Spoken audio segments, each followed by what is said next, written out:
The adventuring crew plays Curse of Strahd with Esterith as Theron DeLong. I quit as Shoehorn Butterhorse. Rob as Kahal. Wembley as Basgalub. Sidel as Vale Willarest. and Smokey as your DM.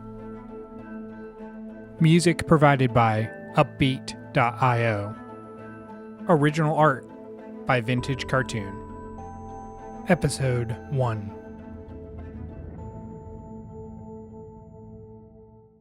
You all have been invited to the Duchess Morrowind of Daggerford's estate. You're led into a smaller room, probably 30 by 20, not the main banquet hall. Large stone windows on one side, a long table with benches, and a chair at the head. Against one wall is a roaring fireplace. There's foods laid out upon the table. The Duchess sits at the chair at the head of the table. Go ahead and we'll do this same order as we did the sync, so the order you guys have listed on the voice chat. Go ahead and describe where your character is, what they're doing, just a general aesthetic for them. Theron is really just kind of hanging on the edge of the room. Probably has a drink, maybe some food if there's some available. Just relaxing, but kind of keeping a wary eye on things. Not super great with like crowds, but not at the point where he's like, I don't want to be here. Shoes is sitting on one of the benches, casually looking around, taking everything in. He likes to study things and have a knowledge of the surroundings. Kahal is also doing the same thing, sitting at one of the tables, back to the wall, keeping an eye out, scoping out, who's around, doing what kind of thing. We're all very leery, aren't we?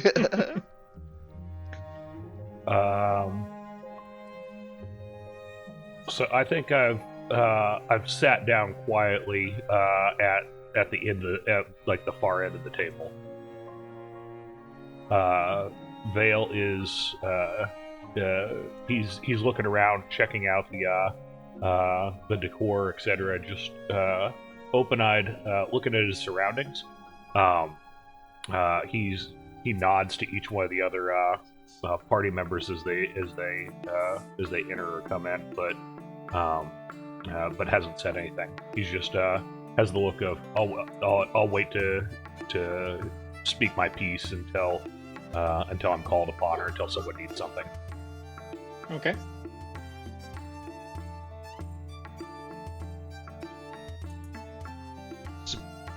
Basculub is just kind of sitting at the chair the butler showed him to at the table. He sat down immediately and hasn't moved, sitting like just ramrod straight, staring straight ahead with the drink that was brought to him in his hand completely undrank. He looks like a deer in the headlights. He has no idea how to act in this situation, and he's just trying not to embarrass himself by doing absolutely nothing. Okay. A meal is set on the table before you of spicy soup, cooked pheasant, and you're invited to join the Duchess for dining. As you do, there's casual small talk that happens at the table, but you notice she seems slightly out of sorts. And then as that conversation dies down, the plates are cleared. She speaks up. She tells you about a band of wayward travelers camped outside the town's wall. They seemed harmless at first, but she's received reports that they have begun harassing town folks and other visitors as they come and go, demanding money and wine, and threatening to put hexes on anyone who doesn't pay up. Yesterday, she ordered several guards to scare away the mysterious visitors, but they couldn't get the job done.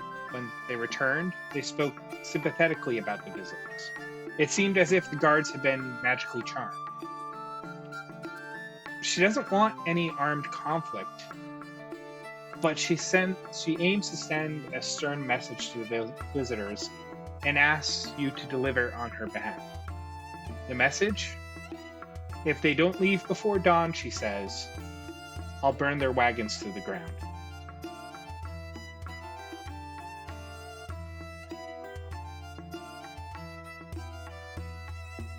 You've helped me in the past. Are we agreed that you will deliver this message and the sternness that it carries?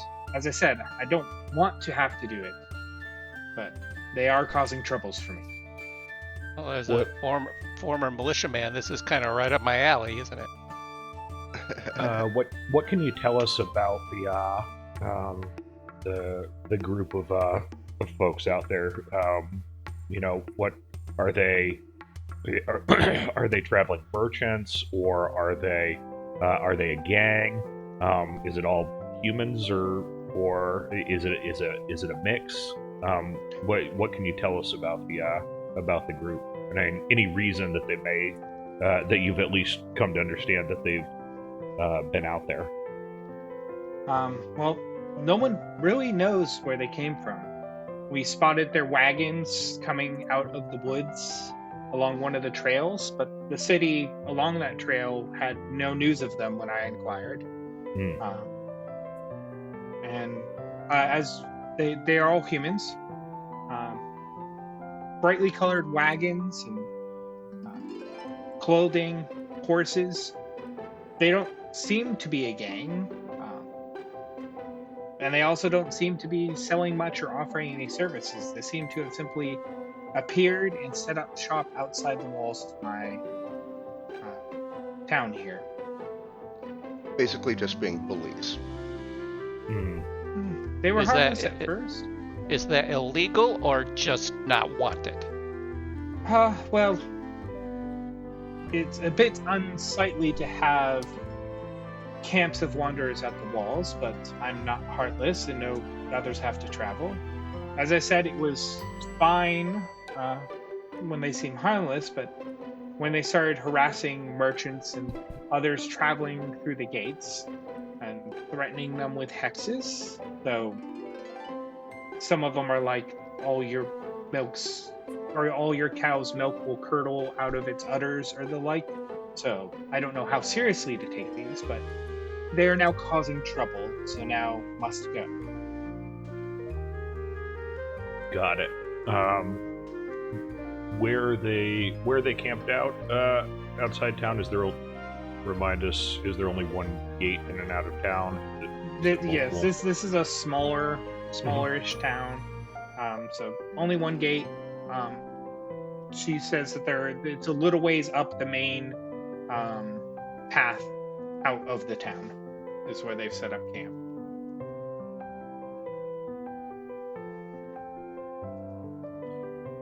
If all you want is for a message to be delivered, why do you need all of us to do this?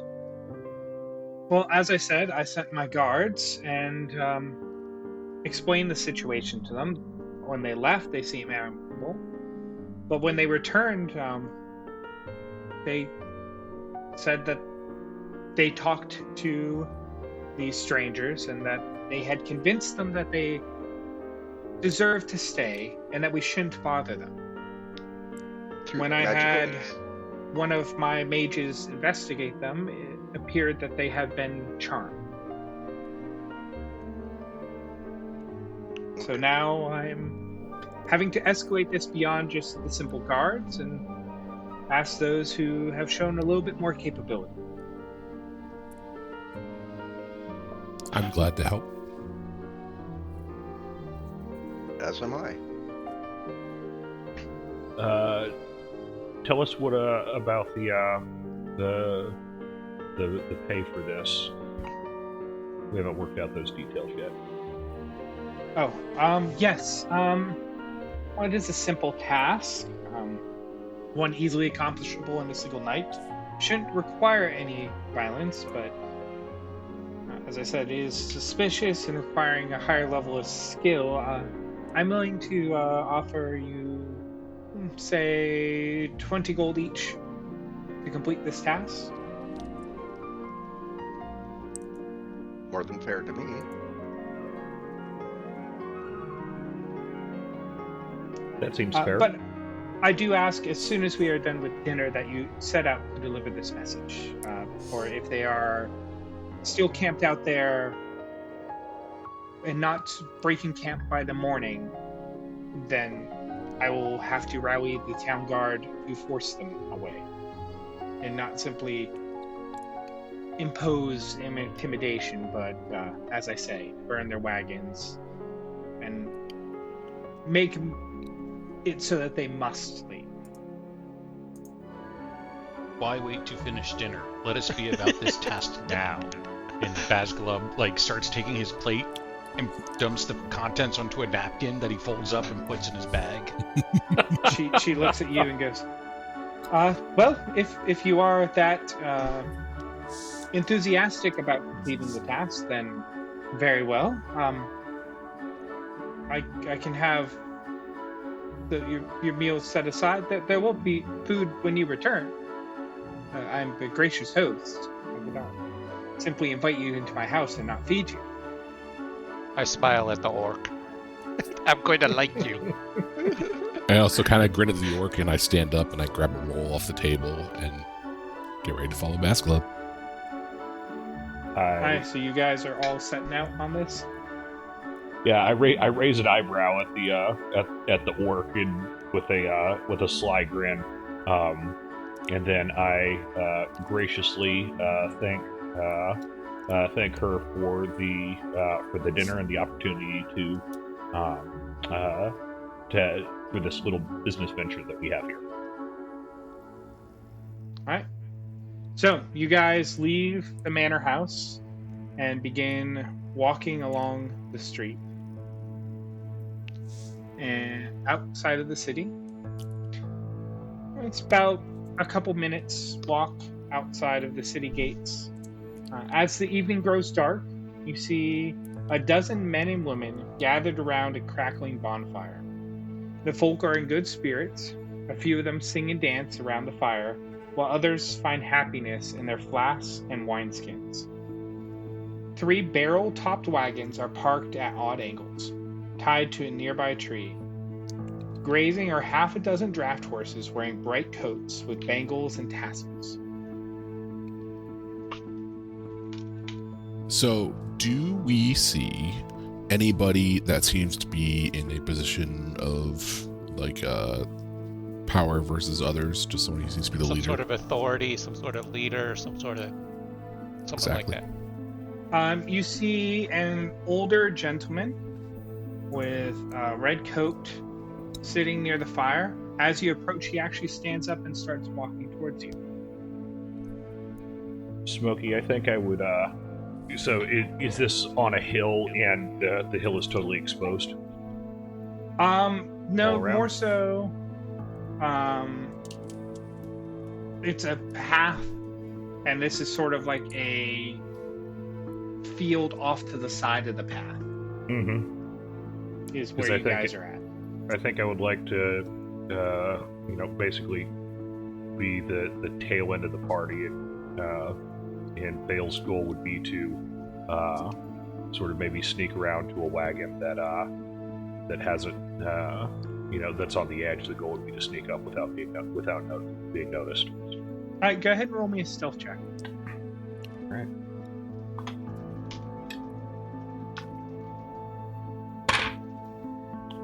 Uh, 21 total. Yeah, you sort of break off. The party hasn't even realized that you've broken off. Mm-hmm.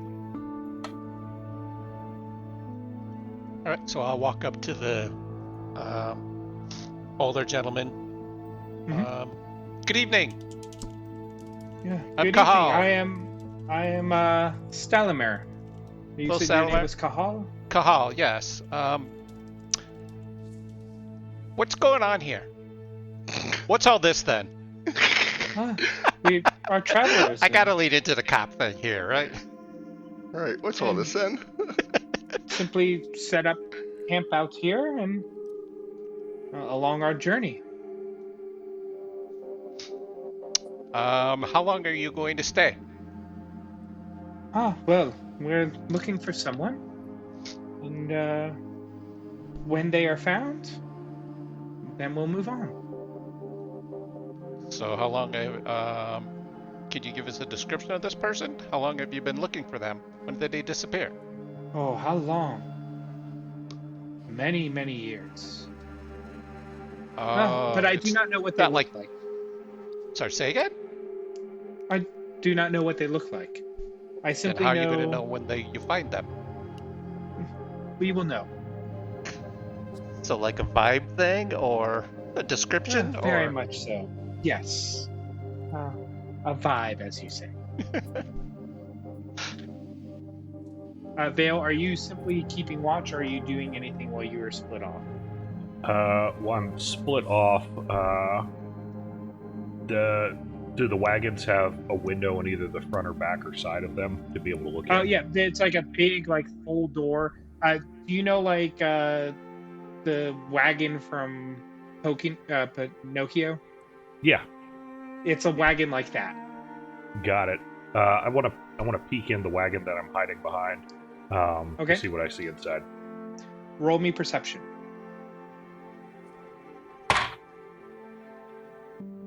20 total. 20.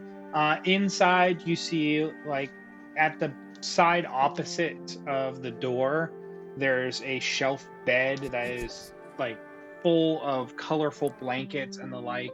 On one wall, there is a small stove with different cooking apparatus and the like. And then on the other opposite wall, there's a small table. No one's currently in the wagon, though. It seems everyone is currently outside enjoying the merriment around the bonfire.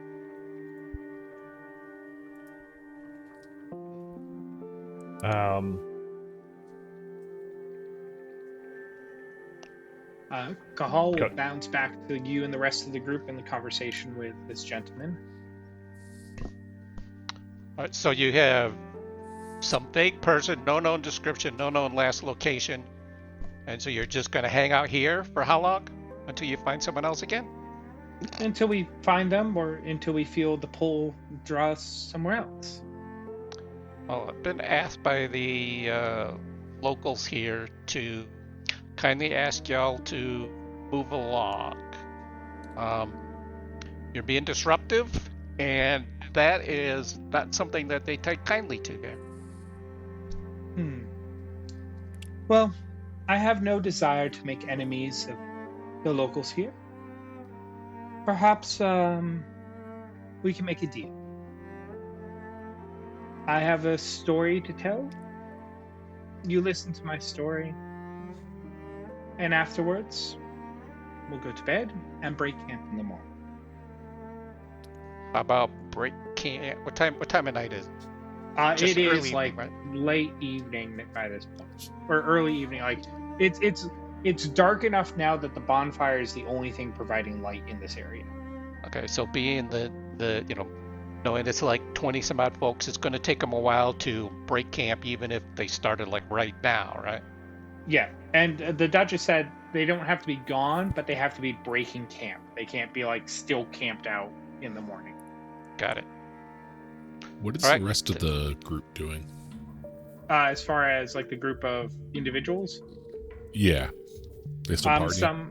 some are sitting around the campfire. One of them's playing on a lyre, playing some music. Others are dancing around. So it doesn't appear that they're kind of like keeping an eye on us. They're just doing their own thing. No. Okay. All right, well, we'll listen to your story and then move you along. That's a fair Very good. trade. If you join us by the fire, and your other friend is welcome as well. And he moves over to the bonfire and sits down on a log nearby. All right, I Well- sit facing the majority of, well, I'll stand facing the majority of the crowd. Okay. Basculub goes up and sits down on another log and takes out his napkin and starts just eating the rest of the dinner. Okay. I'm gonna. Go ahead.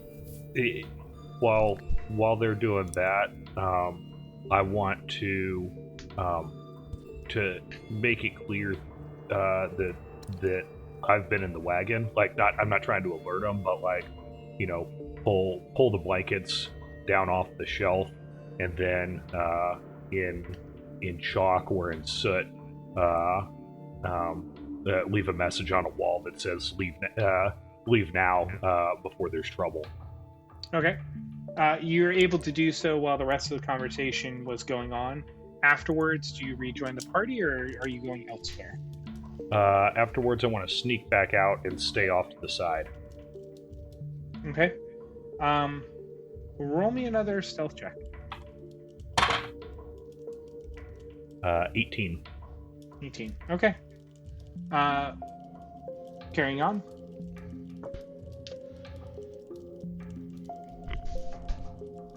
And then I sit just next to Basculub, but I'm keeping an eye out because just something doesn't feel right. Okay. I'm going to sit down as well and going to say, this will be an interesting tale because nothing you've said so far is logical. It is an interesting tale. Is your friend is welcome to join us, or he can stay in the shadows if he wishes. So basically, you're covered blown.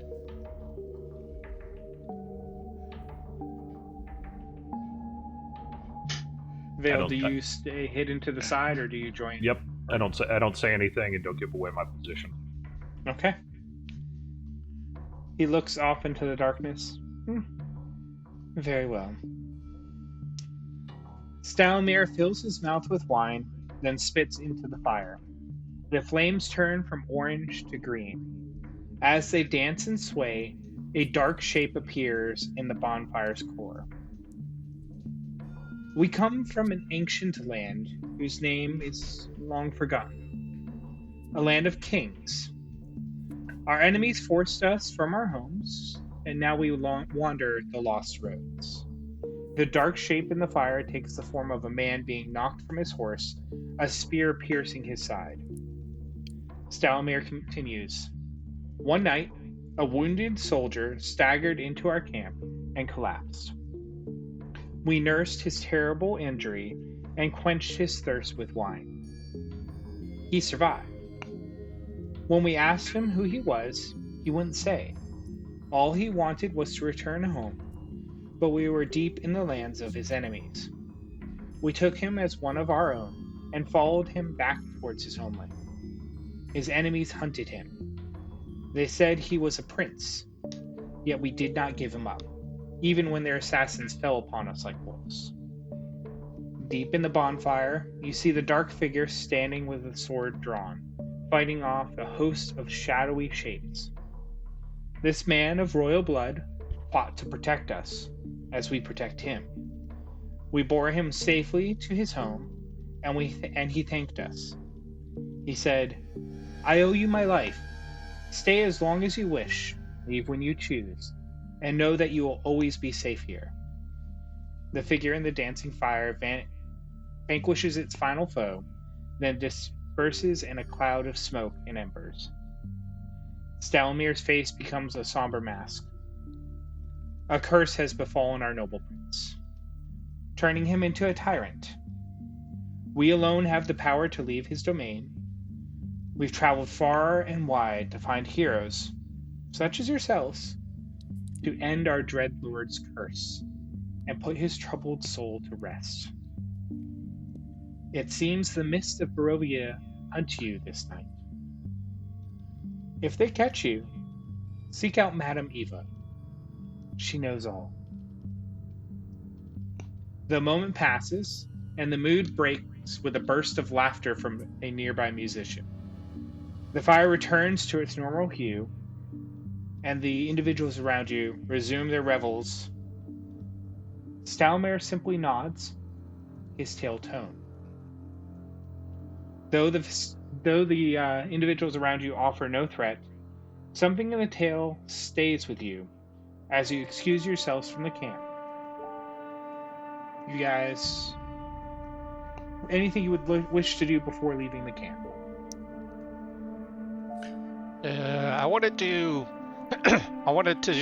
While he's telling his story, I want to do whatever. Trying to get a sense of whether he's telling the truth, how much of this he actually believes and how much of this is story. So kind of a roundabout way of trying to do insight kind of thing. Yep, go ahead and roll me an insight check.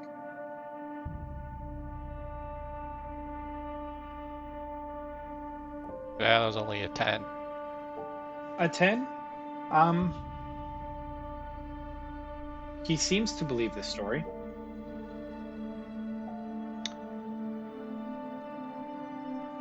You had said that you were drawn here. What drew you here specifically? A pull, a tug. But, well, now we feel pulled elsewhere. And we'll break camp in the morning as we promised.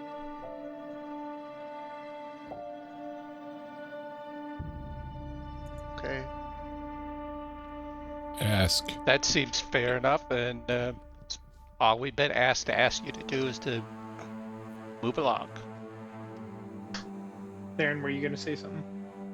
I was going to say, as we're kind of like wrapping up with them, I'm like, if we decide to come help, where do we go, and is there anything we should know? Like I said, if the mists find you, seek out Madame Eva.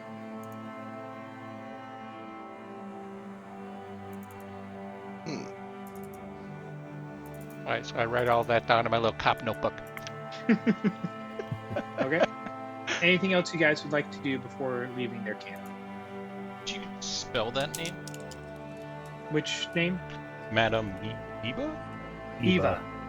Eva. Oh, I'm dumb. Sorry. Yeah, Common that's spelling. easy. My bad. No worries. It could be a Boston accent, EVAH.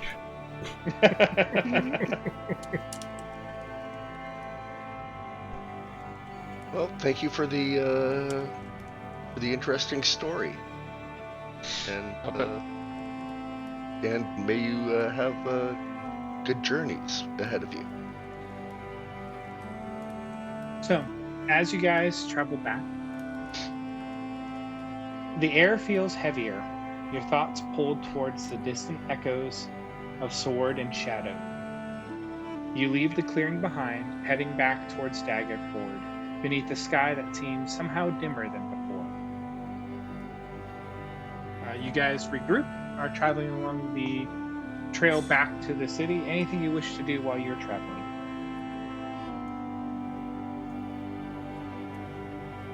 I asked my fellow travelers, what did you make of that?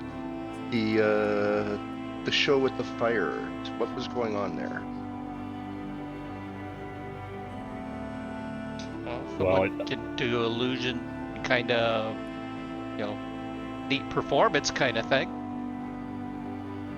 I've seen magic being performed before, and I know when something like that is there. I'm thinking in my mind the whole time that they'd already bewitched or beguiled the guard before, so I was only half paying attention to the story and more intent on watching the person himself to make sure I wasn't being charmed as part of it. Did any of you get the sense that we were being charmed? I didn't. I did not. I don't know if I trust that he will be here in the morning.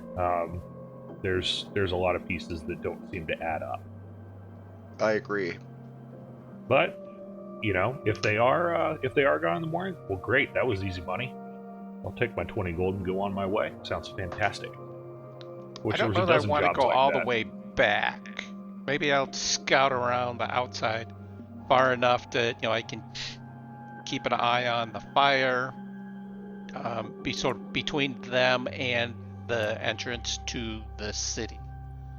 So whoever, go back and tell the Duchess what we've seen. And otherwise I'll just kind of stand out here and stand guard, as it were, making sure that, they move along. Fair enough.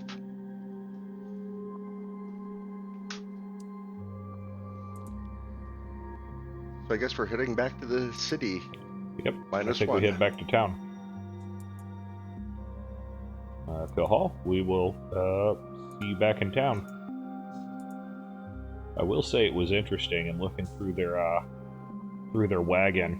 There wasn't really anything of note. Like, it didn't seem like it was a trading wagon. It didn't seem like there was, like,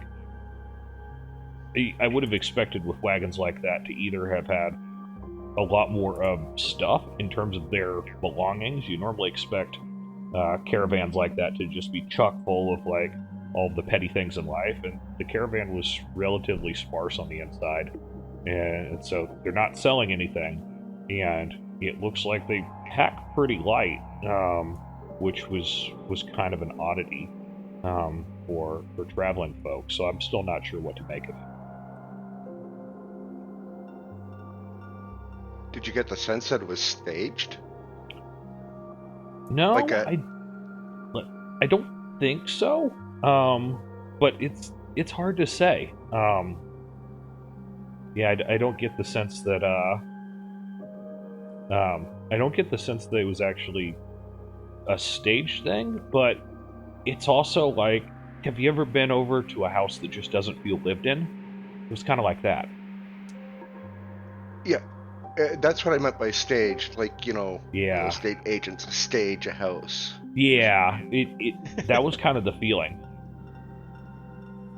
Okay. Very odd.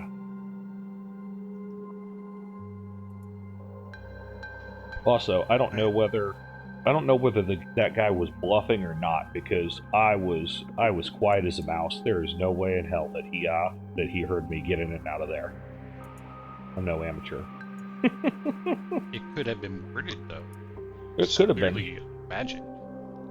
This is true, which is why I get concerned there. That kind of warding where with an alarm spell is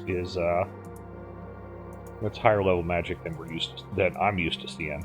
At least, for a random traveling merchant, you normally wouldn't have access to that kind of expertise. It doesn't make sense then. So his story mentioned assassins coming after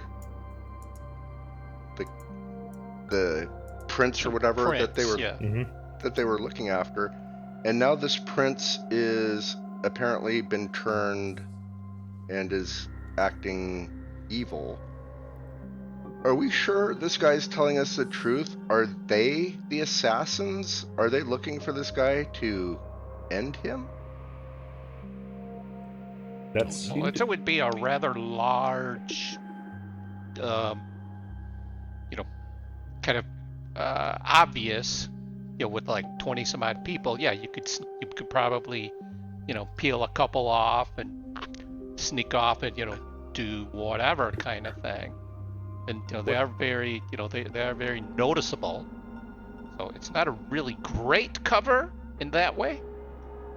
Yeah, assuming we believe him, what do you think he meant when he talked about his tortured soul to rest? Like, I'm thinking like you shoehorned, where it's like, are they hoping that they get an adventuring party to go and off this guy who used to be their friend and now is not?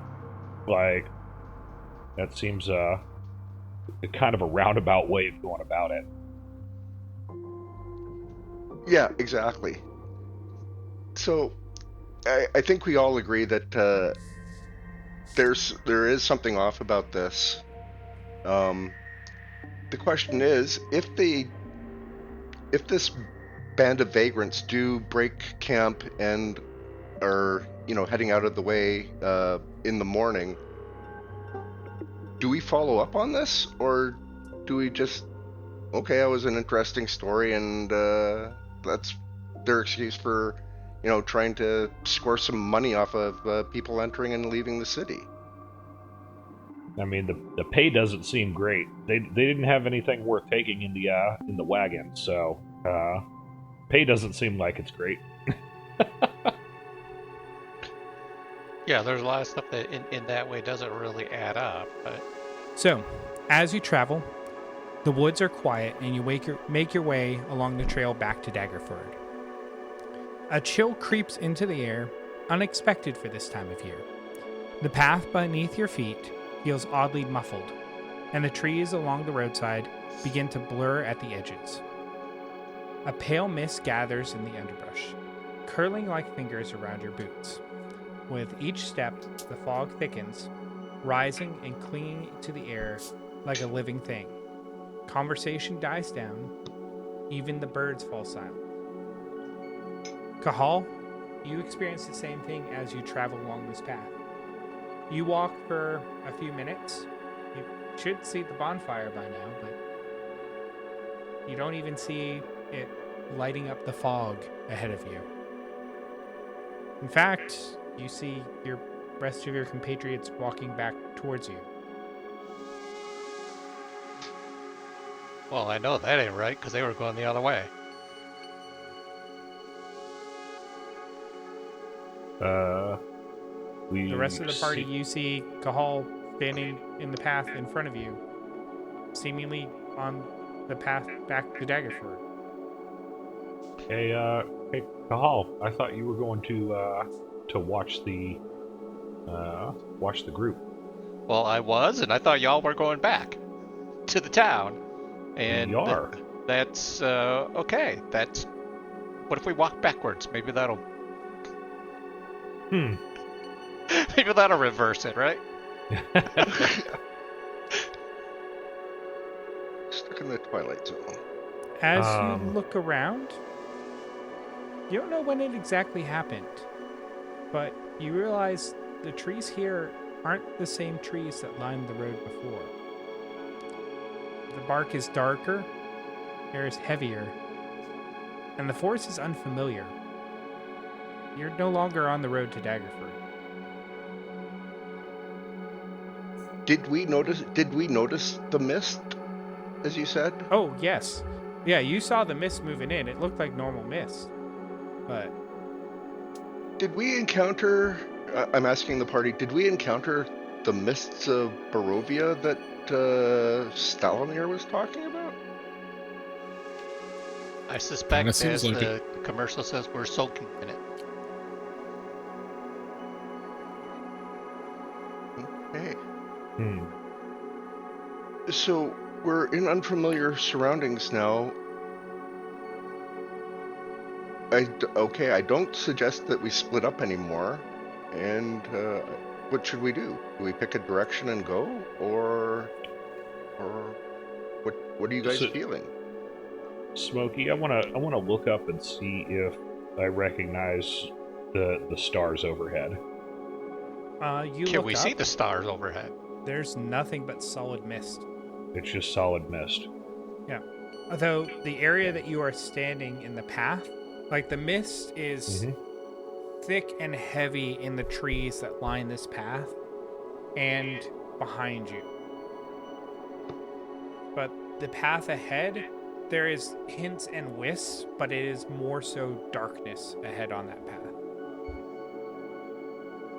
Can I look around at the trees to try to tell if we're still, like, in the same forest? Are these the same trees from the same Not at forest? all. Or not at all? Okay.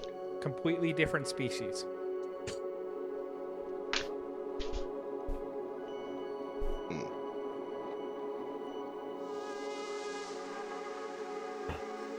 Right, so we have no idea where we are, and What? do we feel like time has moved much, or like, have we?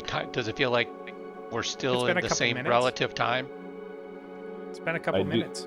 I do feel like it's pretty prudent for us to stick together. We're clearly not where we were. All right. What is your guys' marching order?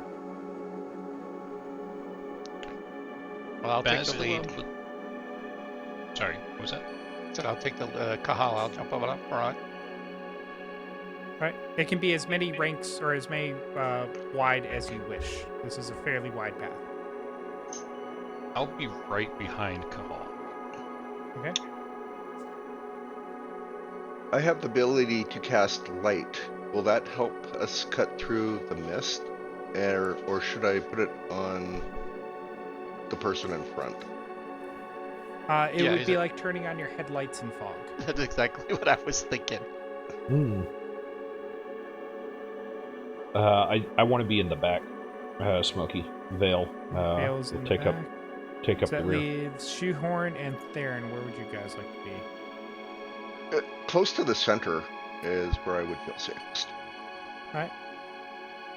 I think I would hang back, kind of like I don't want to leave Vale totally back by himself. So just like still in front of him, but not like. So we got the marching order of Kahal, Bazglub, Shoehorn, Theron, and then Vale. Sounds good. All right. So you guys are on this path. What are you doing? It seems kind of like a corridor, right? Where we can only go forward or backwards. Yeah, I mean, there is the woods, but the fog is heavier in the woods. Can we go and investigate the fog? Like, if we go in, at a certain point, do we hit a solid wall or anything like that? Do you want to walk into the fog? I want to walk up to where it starts to seem like the fog gets thicker. Okay. You walk up. It is literally the edge of the path. As soon as you get to the tree line, that fog thickens into almost like when you see theatrical smoke on stage or something like that thick of a cloud of fog. Are there any like sticks or tree branches on the path that I could pick up and like poke into the thick part of the fog? Yeah. Yeah, I want to do that and see if I hit anything. All right, you stick a tree branch into the fog. Other than not being able to see it after it passes through the fog, there is no other effect. Well, one more thing. Can I pick up a small rock and chuck it into the fog and see if I hear it bounce off of anything? Sure. You chuck it. You hear it hit something wooden. It's just curious that the fog is so thick in the trees, but not nearly as much so on the path here. Well, I think we quickly get lost if we try and go through that fog. You can't see your hand in front of your face in there. What choice do we have but to continue on the path, I guess, back towards where we thought we were going? Who wants to take bets that it's heading us towards Madame Ava? I hope not. I had other plans next week.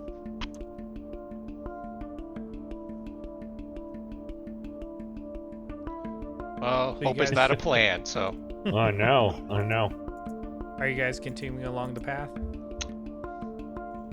I guess we're stuck continuing along the path. Doing our best to I'm doing my best to keep my eye out for anything that looks potentially threatening. The fog spills out as you travel along the path. The fog spills out of the forest to swallow up the road behind you. Ahead, jutting from the impenetrable woods on both sides of the road, are high stony buttresses, looming gray in the fog. Huge iron gates hang on the stonework. Dew clings with cold tenacity to the rusted bars. Two headless statues of armed guardians flank the gate, their heads now lying among the weeds at their feet. They greet you with only silence. As you approach, with a soft squeal, one of the iron doors just slowly opens. And I have included a picture for you guys.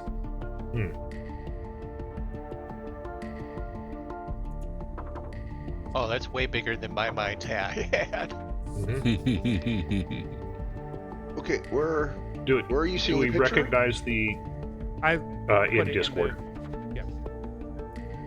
Do we recognize the armor style at all? Do we recognize anything? You can roll me history if you'd like. Sure, I'll roll you a history. See if I recognize it. That's a 7. It's old. Guys, I know nothing about this. Other than to say, this wall wasn't anywhere close to Daggerford. That's not on any map for anywhere within walking distance of Daggerford, that's for sure.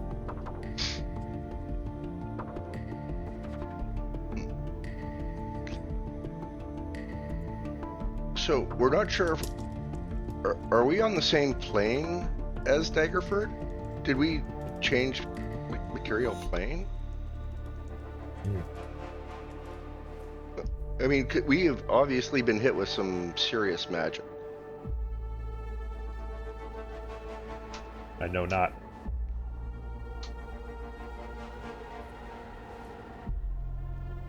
Well, let's go forward, because apparently we can't go back, so... Yeah, if we do turn back, we sort of Mobius strip our way back into this way, right? Well, as you turn around, the fog has swallowed up the path behind you. Well, let's accept this charming invitation. We are definitely being herded. Yeah. Let's accept their invitation. Well, it's not really an invitation, but yes. I'm trying to be positive. Move forward. All right. You guys continue a few hours along this path. And that's going through that's going through the doors already, right? Mm-hmm. Okay, yeah. Yep. So you go through the doors, travel along the path. Eventually, the woods give way. You see little bits of field and grassland picking out from the edges of the path. And eventually, tall shapes loom out of the dense fog that surrounds everything. The muddy ground underfoot gives way to slick, wet cobblestones. The tall shapes become recognizable as village dwellings. The windows of each house stare out from the pools of blackness. No sound cuts the silence except for mournful sobbing that echoes through the streets from a distance. Not creepy at all. Just the one sound? Just the one sobbing, or is it like multiples? Roll me perception. I can offer guidance as well. That will help.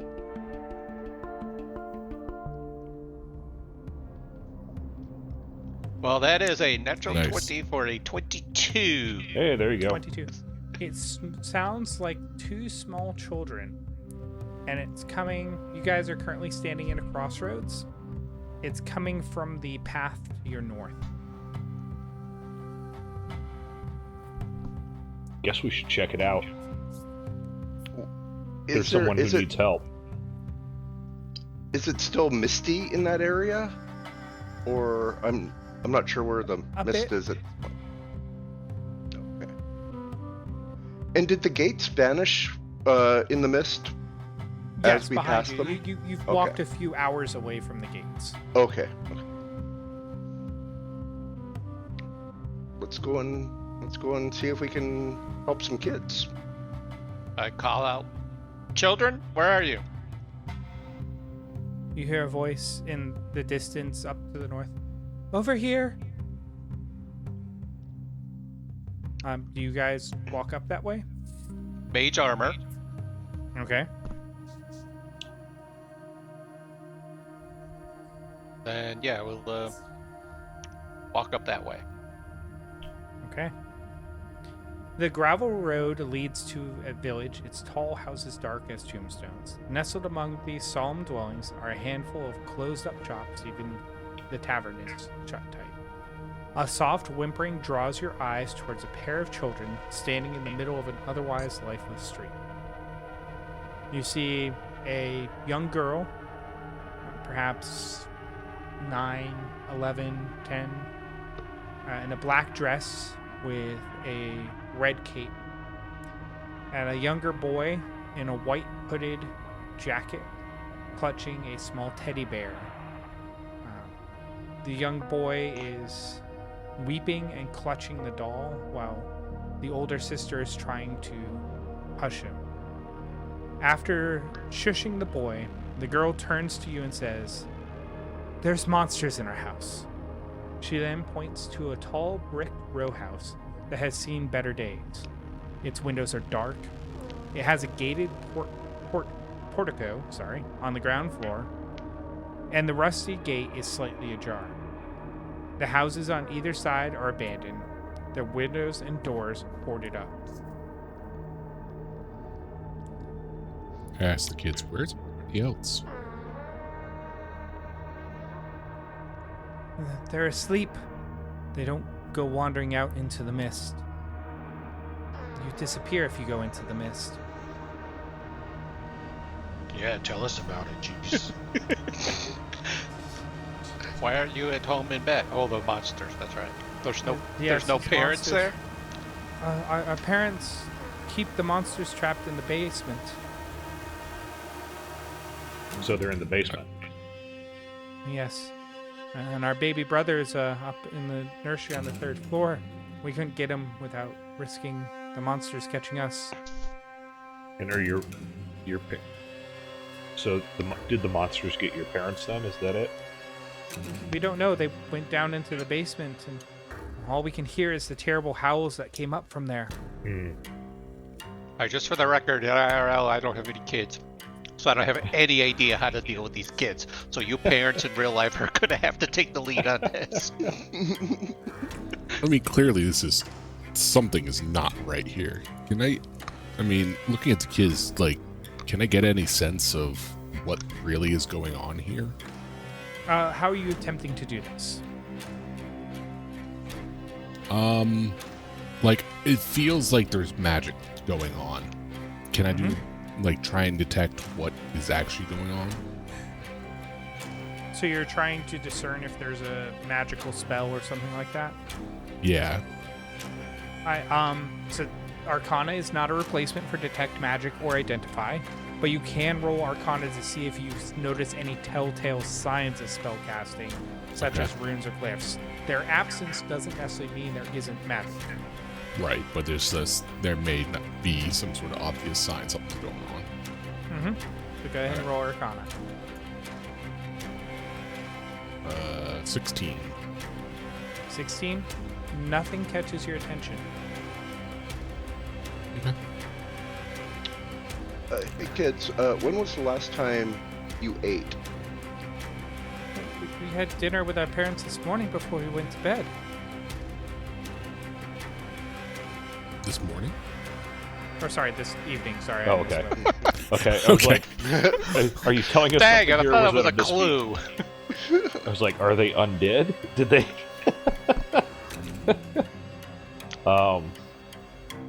Do you have someplace that you can? Do you have someplace that you can hide that's safe?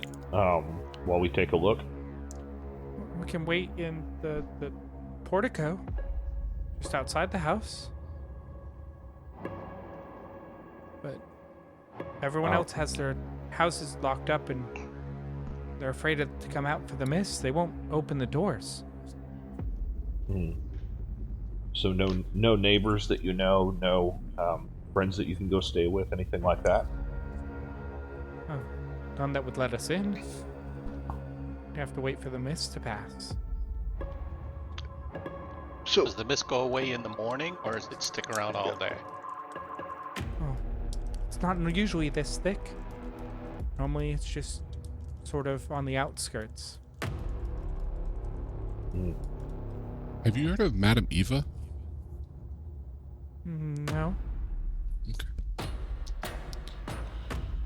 Okay. Well, I don't think we're going to get a whole lot more out of these kids, but we should probably help them out.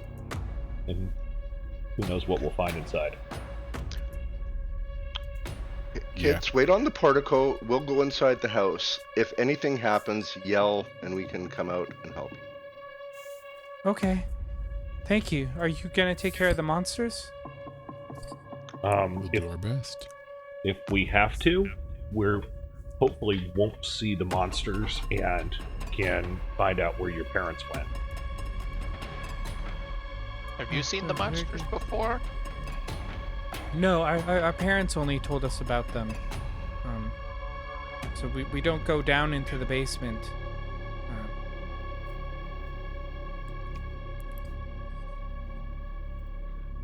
You said your little brother was up on the 3rd floor. Is that it? In the nursery, yes. Our little baby brother. We'll see if we can find him too. Hopefully we can find him as well. Well, be careful not to wake up his nurse. She gets very, very grouchy if you do. We will try our best. So there's 3 grown-ups in the house and a baby, right? That is what you've been told, yes. Mm-hmm. Okay. Plus potentially monsters in the basement. If we're going to go in, we need to go in pretty cautiously, I think. Agreed. Do you want to go for the basement first, or check on the baby first? I think we check on the baby first. Sounds good. I agree. We can avoid monsters for as long as and see what's happening in the house. That's probably the safest bet.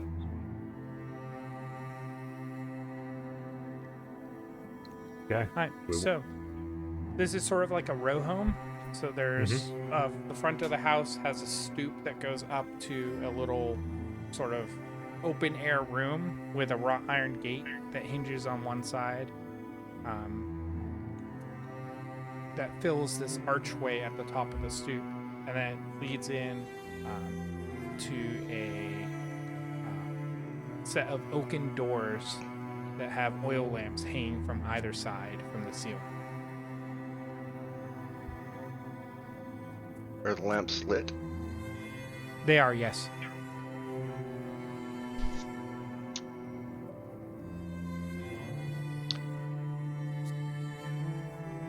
Shall we go forward? Yeah, I guess we go in. I think we move forward a little bit.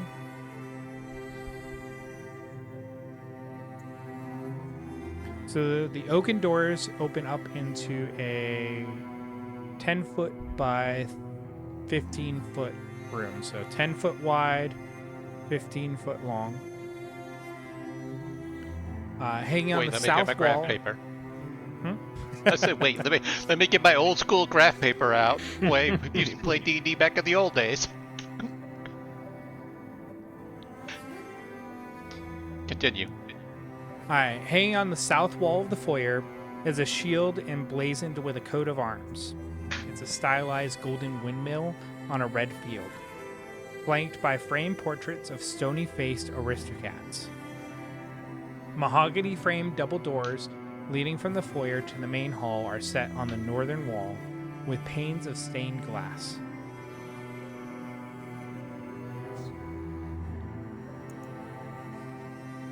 Is there any furniture in the room, or is it simply an empty room? It's a foyer. It's a hall type feel to it. Mm-hmm. Like, is there a credenza or anything like that? No. I bet you take your shoes off. Nope. Just an empty hall with one wall lined with the portraits and the coat of arms.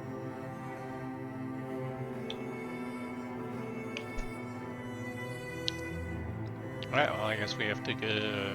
There was 2 doorways, right? So there's the doorway that you came in from the south, and then there's mahogany double doors to the north.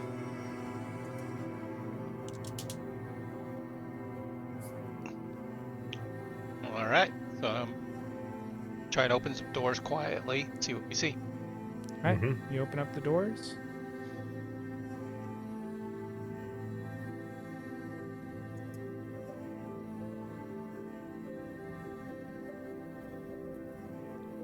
You enter into sort of a grand hall. This is going north-south, 15 feet. Going east-west, it is 30 feet. And a spiral staircase takes up the eastern half of this room. It's a red marble staircase. There's a black marble fireplace on the west wall. And let's see. Mounted above the fireplace is a long sword. The walls are wood paneled and are ornately sculpted with images of vines, flowers, nymphs, and satyrs. Let's see. Other than that, on the south wall, let's see, 15 feet from the west wall is a door.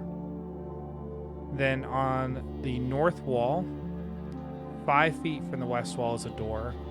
Then 5 feet over is another door. Going another 5 feet, there is a 5 foot by 5 foot alcove with a door on the north and on the east wall of that alcove. A lot of doors. So you have the doors that you came in. Yeah, this is sort of like the main hall of the house. So there is quite a few doors. So you have the door on the south wall, the door you came through, and another door. On the east, you have the red marble staircase, and on the north, you have 2 doors along the wall, and then an alcove with 2 other doors. Can I go and examine the longsword that's over the top of the fireplace? Yeah, you take it down. It appears to be very well crafted and has a windmill cameo worked into its hilt. I want to take it. Okay, go ahead and add That's not yours. To your inventory. Put that back. That's not yours. We'll call it a finder's fee in case we need to work with some monsters. I wanna be well armed. All right, We're all monsters, familiar we with put it back when we're done. Are you all familiar with the concept of Chekhov's gun? Because we've got a sword over the fireplace being described in the first act. So that's checking some boxes to me. All right. Again, if there's no monsters, we put it back when we're done, correct? Oh, sure. I put on my skeptical face.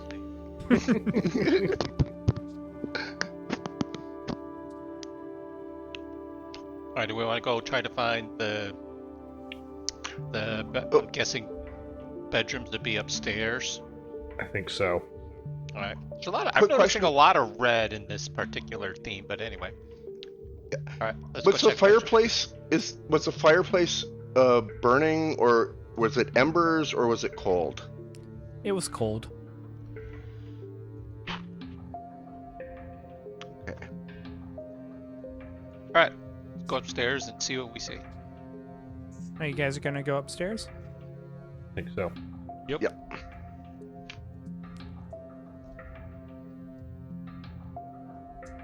Let me just move the tokens on my tracker real quick. Okay. So you guys continue up the red marble staircase to a room with the same dimensions as the one below. At the landing of this floor of the spiral staircase, there's a door on the north wall. Then, starting 10 feet in from the west wall, there's a set of double doors on the north wall. And then opposite those, there's a set of double doors on the south wall. Unlit oil lamps are mounted on the walls of this elegant hall. Hanging above the mantelpiece is a wooden framed portrait of the 2 children that you recognize, smiling, plus an older man and a woman with a baby in the father's arms and swaddled, that the mother regards with a hint of scorn. Standing suits of armor flank the wooden doors in the north and south walls. Each suit of armor clutches a spear that has a visored helm shaped like a wolf's head. The doors are carved with dancing youths, and the staircase also goes up another level, if you wish to follow. How old does the painting look? Say again? Yeah. How old does the painting look? How old does the painting look? Does it match reasonably with the kids? Are you proficient with with artist supplies or any such tool like that? I am not. Well, my question is like, does it look like the kids are around the same age, or are they much younger, kind of? The kids look exactly the same age in this portrait. Yeah, I'm basically trying to figure out if the portrait looks old and the kids look the same, then something's clearly not right. Go ahead and roll me an investigation to determine the age of the painting. Let me offer guidance for you there as well. Okay. Right, that's so an extra. Cast guidance. So that'll be a plus D4 to the roll. So it's a 19.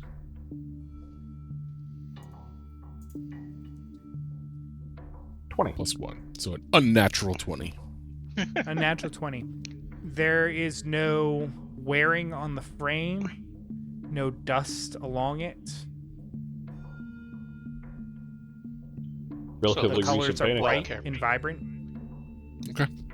Kind of newish and well cared for, as it were. Well, I think the kids said that their baby brother was up on the 3rd floor. Yep. Right. So, I mean, I see a couple of suits of armor. I see a very nice long sword. So my gut is telling me these are reasonably wealthy people, right? That's what it feels like.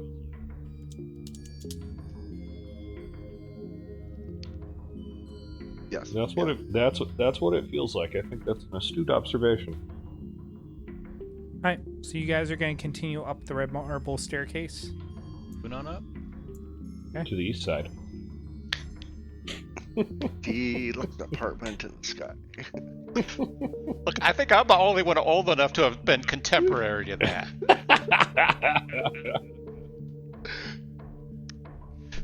Alright, now 1 sec, just moving everything.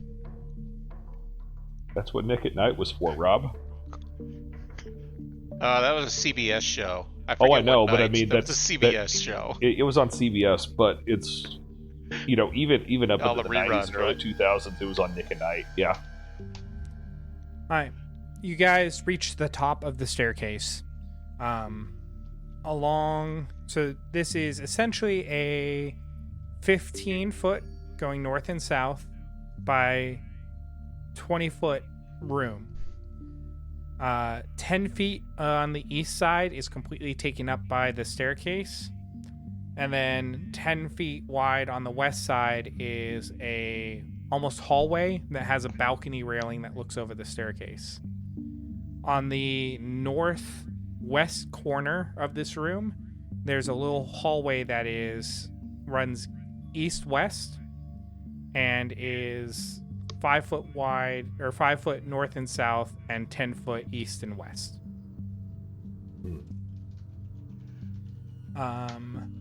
There's 2 doors in the southwest corner of this room, one on the south wall, one on the west wall.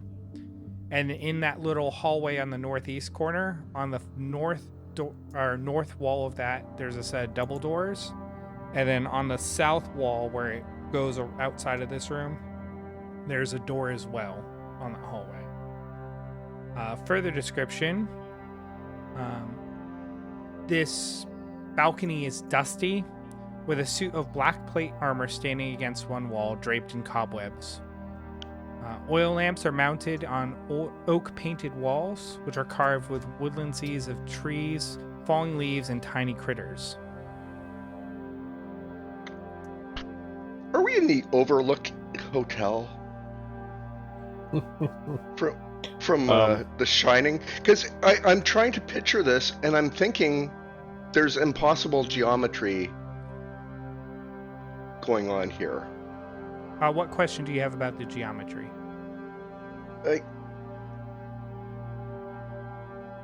What I really like to see is a floor print of the building. I'm not sure if you're familiar with The Shining, but corridors and everything don't line up exactly the way they should in real life. We're secretly in a TARDIS. It's just bigger on the inside,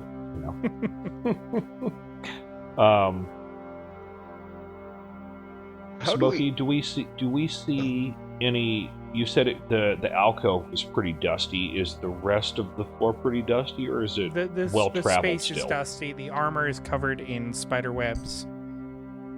Are there any footprints in the dust, or any clear paths where people have been walking regularly? Go ahead and roll me a perception check, Vale.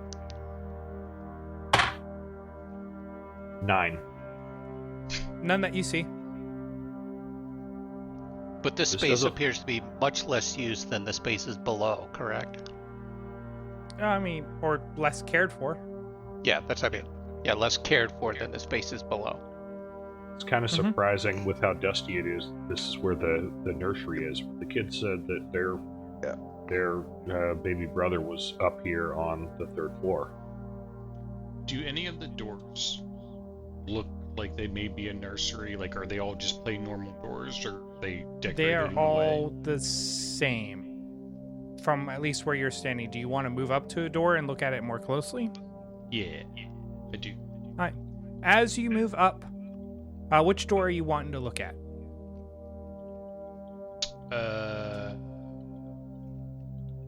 The one that's not a double. There was one that wasn't a double, right? There are several that are not a double door. So you have the hallway on the northwest corner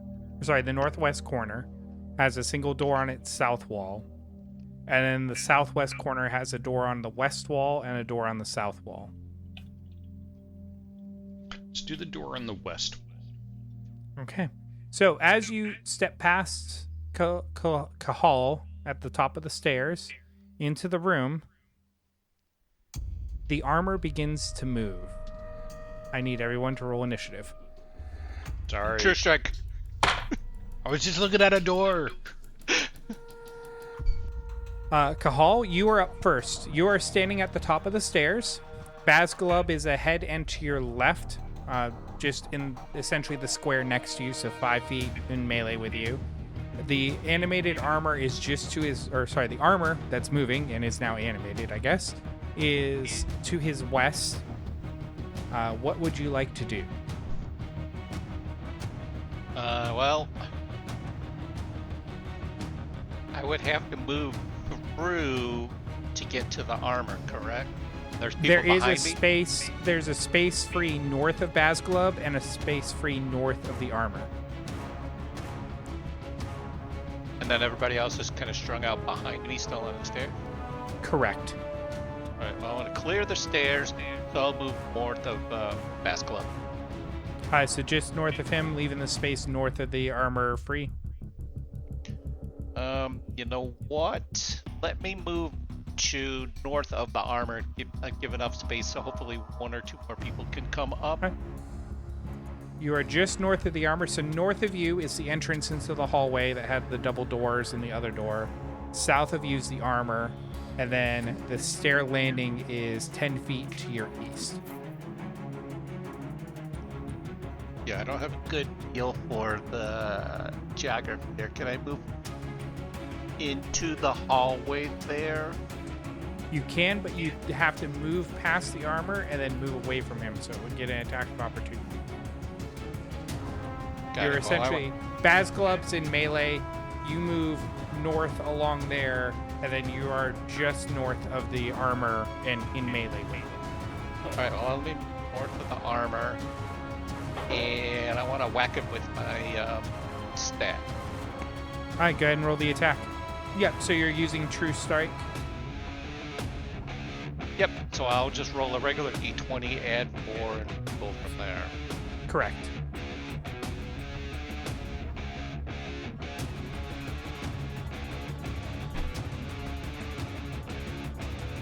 Uh, 23. 23, that will hit. Okay, so I rolled a 1 on the die, plus 2 for 3 points of damage, correct? 3, yep, so 3 points of damage. Okay. Anything else you wish to do? Call out to the, I'm assuming everybody down the stairs knows what's going on, so, let them know that the suit of armor is moving, and I whacked it. Vale, you are basically at the second floor landing at the bottom of the stairs. And you hear sounds and then a whack of wood against metal and Cahal calling out that the armor is alive. What are you doing? Is there room for me to go up the stairs at all? Yep. So it'd be it would be 25 feet of movement, and that would put you just east of Cahal and north of Basgalub, with the armor to your southwest. Got it. Would that put me in melee range of the armor? It would, yes. Okay. But there's not room for me to be able to see the armor but be out of melee range? There is if you want to stop at the top of the stair landing. You would just be northeast of Basgalub in that case. Yeah, I think I'd just stop at the top of the stair landing then. Okay. And then I'm going to fire my light crossbow at him. Okay, go ahead and roll the attack.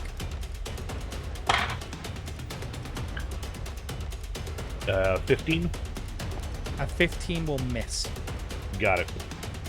This is a suit of plate armor that is apparently moving and attacking your friends. Got it. Anything else? I think that's all that I can do right now. So, nope, that's it. Right. I guess. Remind me with the light crossbow. Do I need to use is it a bonus action or something to reload, or how does No, it has the loading property, which means no matter how many attacks you have, you can only fire a crossbow once per round. Oh, got it. Assumed between rounds you're spending the time reloading. Got it. Okay. Yep. Well, so that's all that I'm gonna do. You got a semi-auto crossbow. Mm-hmm. Yeah, and there is a feat I think you can get that ignores the loading also. Yeah. Okay, got it. All right, Basgalub, you are up. You are standing right on the balcony, right next to the armor. It is to your west. Cahal is to your northwest, and Vale is to your northeast. There is an open space to your south, and then to your southwest is that corner of the room with the two doors where you were originally walking to. Okay, was I walked up, got near the armor, and it just started moving? It started moving, yes. Okay, yeah. Basgalub just goes, "What the?" And on instinct just turns and hits it with his maul, or tries to hit it with it. Go ahead and roll the attack.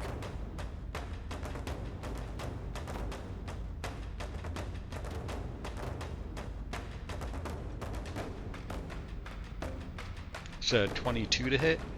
22 will hit. Roll damage.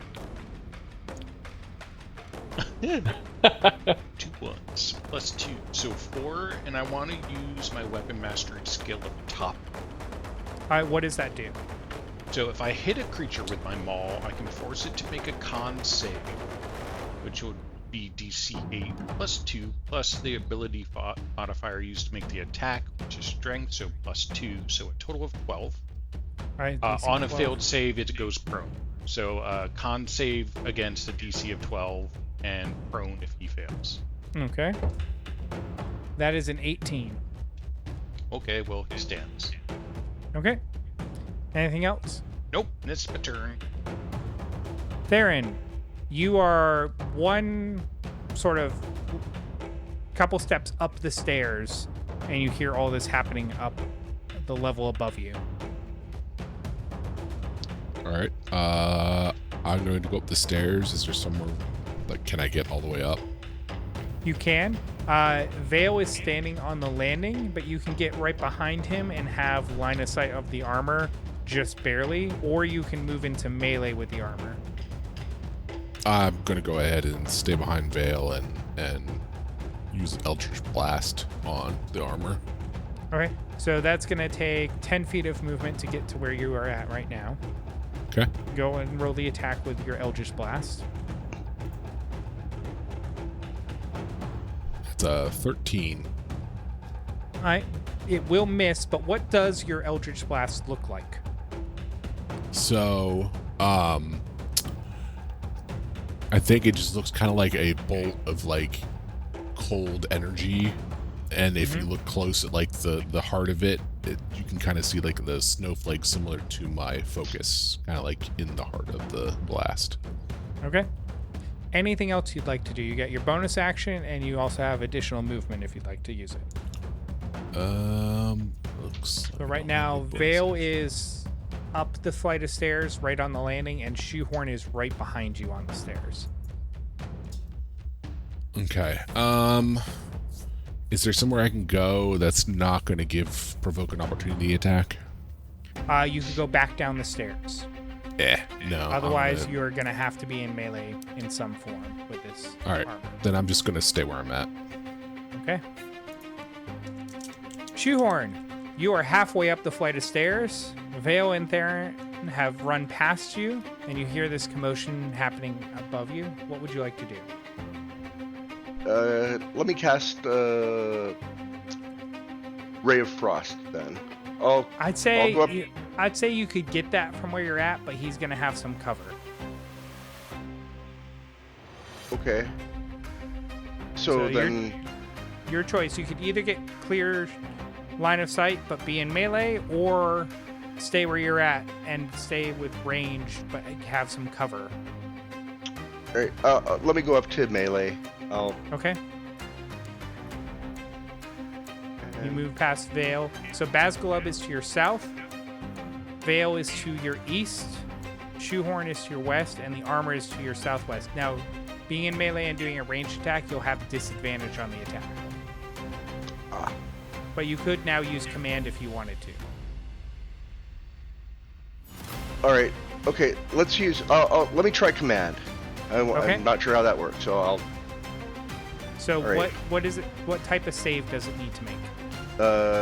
Wisdom. It needs a 13. A wisdom saving throw, DC 13. That is a 9. So what is your one-word command?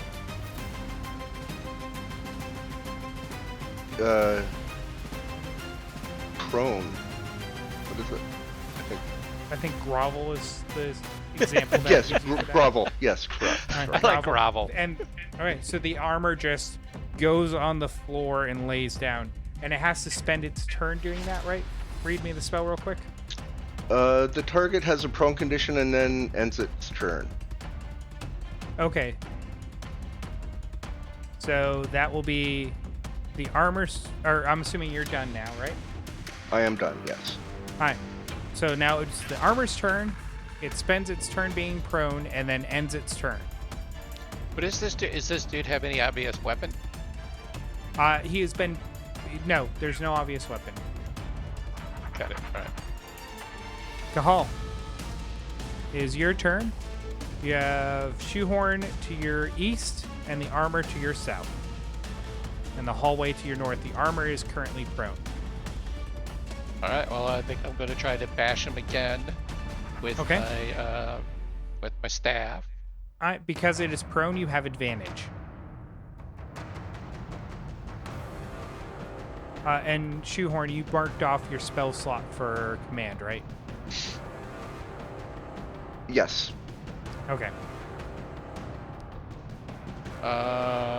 16. 16 with advantage will miss. All right. Wow. Can I try to? I don't have a like thing. I don't have a here. Can I step back? You can step to the north into the hallway. Yeah. It will get an attack of opportunity, but it will be at disadvantage because it's prone. Yeah, that's fine. I want to take one step back. You know, kind of the next square kind of thing. Yeah. So you take a step to the north. So now you have an open spot to your west, and Shoehorn is now to your southeast, and the armor is now 10 feet to your south. Yep, If that makes that's fine. sense. Yep. You got a 5 foot kinda. square between you and the armor. Yeah, that's fine. It will make an attack of opportunity against you. That is a 14 to hit as Negative. it tries to punch you. Negative. All right, and that has used its reaction, so it has no more attacks of opportunity. So you guys Anything else you wish to do? I'm trying to draw him this way. I shout, to the rest of the party. And that's done for now. Hi, Vale, it is your turn. You're still up at the top of the landing. Shoehorn is directly west of you. Basculub is directly southwest of you. And the armor is sort of, it's just west of Basculub. I think I'm going to step up next to it and hit it with my short sword. Hi. Do you want to work your way to the south of it, or do you want to step into the spot that Kahal just vacated? Work my way to the south of it, I think. All right. You can either be to the southeast of it or directly south of it. Which would you prefer? Let's be directly south of it, I guess. Okay. So Basglub is now to your northeast, and the armor is directly north of you. You have a door to your west and a door to your south. Got it. And I'm going to swing my short sword at it. All right, go ahead and roll the attack. 18. 18, and you had rolled with advantage, right? Oh, I did not roll with advantage. Because it's still prone. Oh, yes. 22. 22 will hit. Go ahead and roll damage, and because you have an ally within 5 feet, you get your sneak attack. Correct. Let's see. Short sword is d6 plus 3, and my sneak attack is 1 extra d6. So that's 6 points of damage plus an extra 4 points of damage is 10 points of damage. 10 points of damage. As you stab in with your short sword, you find a gap in the metal, but you don't feel any flesh. But whatever you hit seems to disrupt, and some of the plates of metal fall off of the suit. This creature is now bloodied. Is that turn? Yes, that's my turn. All right. Basglub, it's your turn. I raise my maul over my head and bring it down on the prone suit of armor. All right, go ahead and roll an attack. Do I get advantage because it's prone? Yes. Yeah.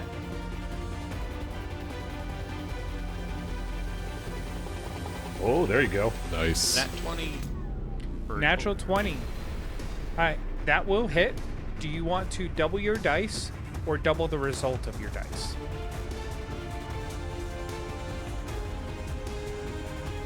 Let's double the result of my dice. Okay. So go ahead and roll, and then double the result on the die, and then you add the modifier. Okay, and I'm going to use my one of my feats, Savage Attacker, which I forgot about last time, but once per turn, I can roll my attack roll twice and take the better. All right, so you're saying take it before the modifier and double it, and then add the modifier. So that'll be 6 without the modifier, so 12 plus 2, 14.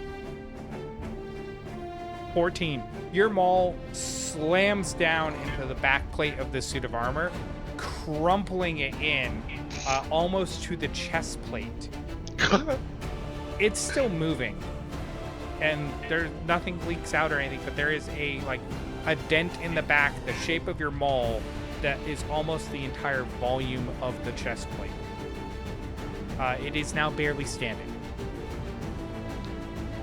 I think it's hollow. Is this a creature or is this magic? Is that your turn, Basglub? Yeah, that's my turn.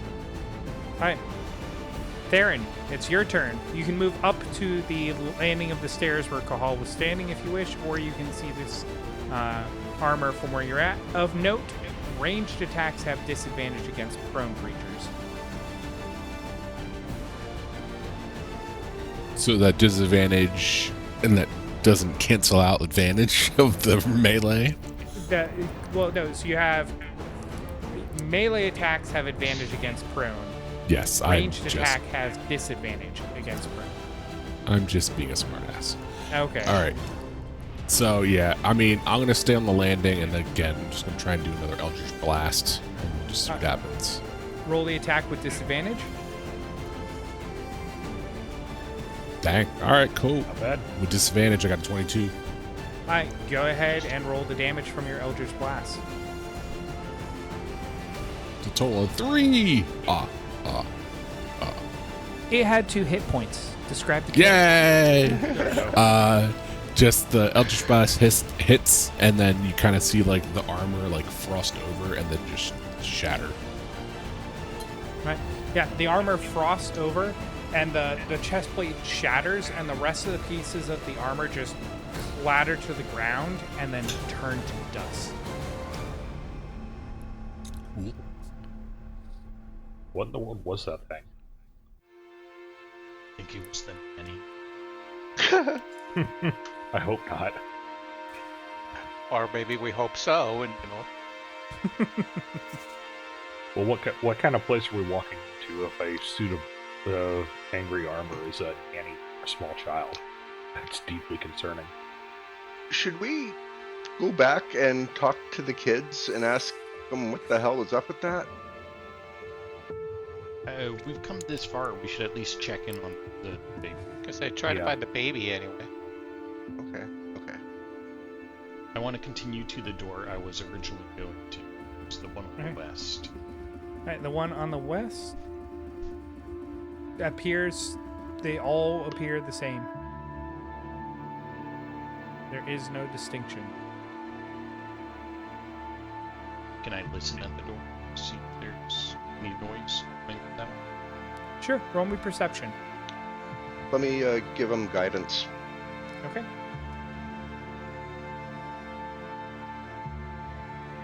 So add a d4 to that.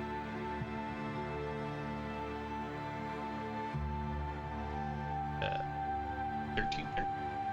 13? Nothing catches your attention.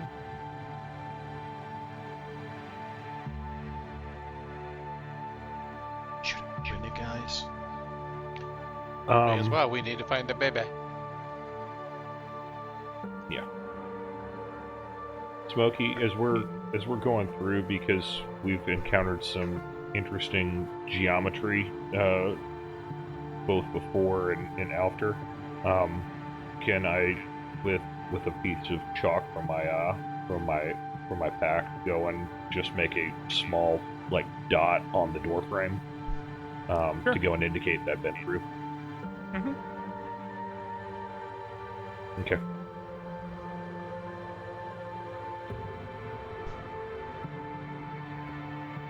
Alright, I'm gonna open the west door. All right, you open the west door. Inside, so this is the room is 5 feet north-south, 10 feet east-west. Dusty shelves line the walls of this room. A few of the shelves have folded sheets, blankets, and old bars of soap on them. There is a cobweb-covered room in the back corner of this room. Cobweb-covered room? Was that it? Mm-hmm. Okay, It's got it. It's a linen closet. And unused.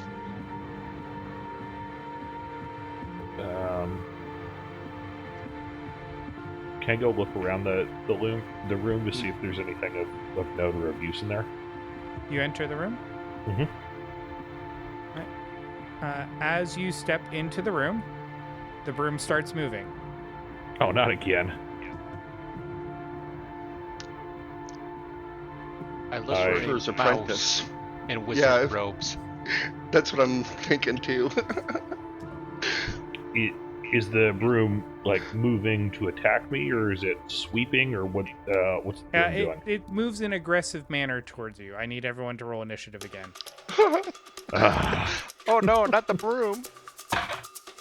Theron, Vale ducks into this linen closet, and you hear a whoosh from inside.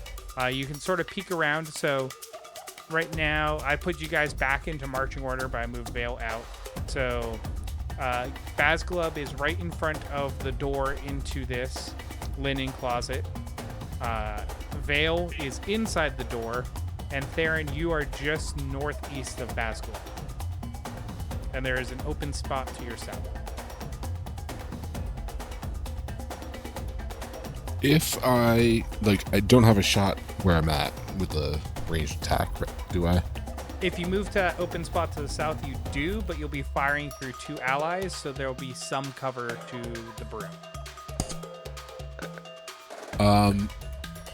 Can I, move and ready an action to use an Eldritch Blast when I have a clear shot? So you want a clear shot without any cover? So if it was just one person, I could shoot past them without any issue, right? If you were right behind them, yes. The Vale moves out of the room and it's just Bazgalub between you and the Broom, yes. If Bazgalub moves, then Vale's there. You can't really shoot over his shoulder. He still provides cover. Gotcha.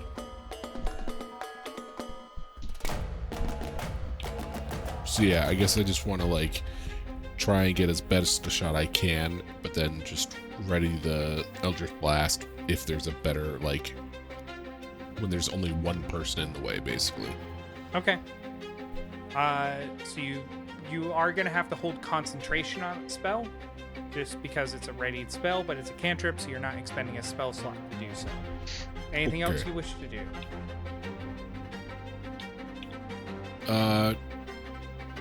Can I do an Arcana check just to see if I can tell what's going on with this Broom? And yeah, if you're doing it as a bonus action, you can. It's then I'll do that. Gonna be a slightly higher DC than if you had used your full action to do it. Gotcha. I'll do this bonus action then. Well, that ain't gonna do it. That's a 4. What's going on is your friend is being attacked by a Broom. Fair enough. Is that turn? That is turn. And actually, I messed up. Vale, you should have gone first. So, I'm gonna go. If there's anything you want to retcon after, we'll let you retcon that. Roger.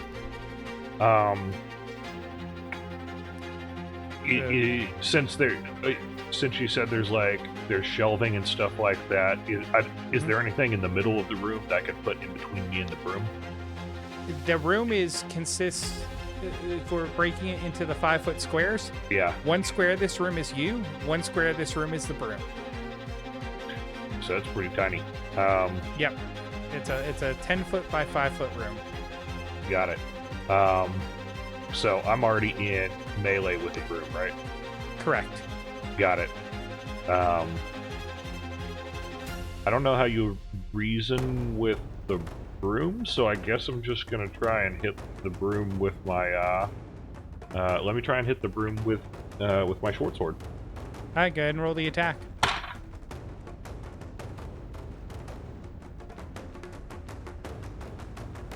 18 and 5 is 23. 23 will definitely hit the Broom. This is not a large suit of armor, it's a Broom. That's fair. And that is 6 plus 3 is 9 points of damage. 9 points of damage. Your short sword lands on the heft of the Broom and cracks the length of the broom handle. This Broom is now, for all intents, bloodied. And then, since I hit it with my short sword, it's vexed, so I have advantage on the next attack roll against it before the end of my next turn. Okay. Do you have an offhand weapon that has the light property as well? Because I know your short sword has the light property. I think I have a dagger. Yeah. So you could use your bonus action to make an offhand attack with the dagger. That would be a normal attack roll, but the damage is just the straight die with no modifier. But you'd have advantage because of your vex from your sword, which would also give you sneak attack. We'll give it a shot. Why not? Let's try and hit it offhand with my dagger. Okay. It's a natural 1. Oh, but I have advantage though. You have advantage. And I have halfling's luck anyway, so 16 and 5 is 21. 21 will hit. All right, and a dagger is a D4, and you said I don't add a modifier to it; it's just a D4, right? Yep. Let's see.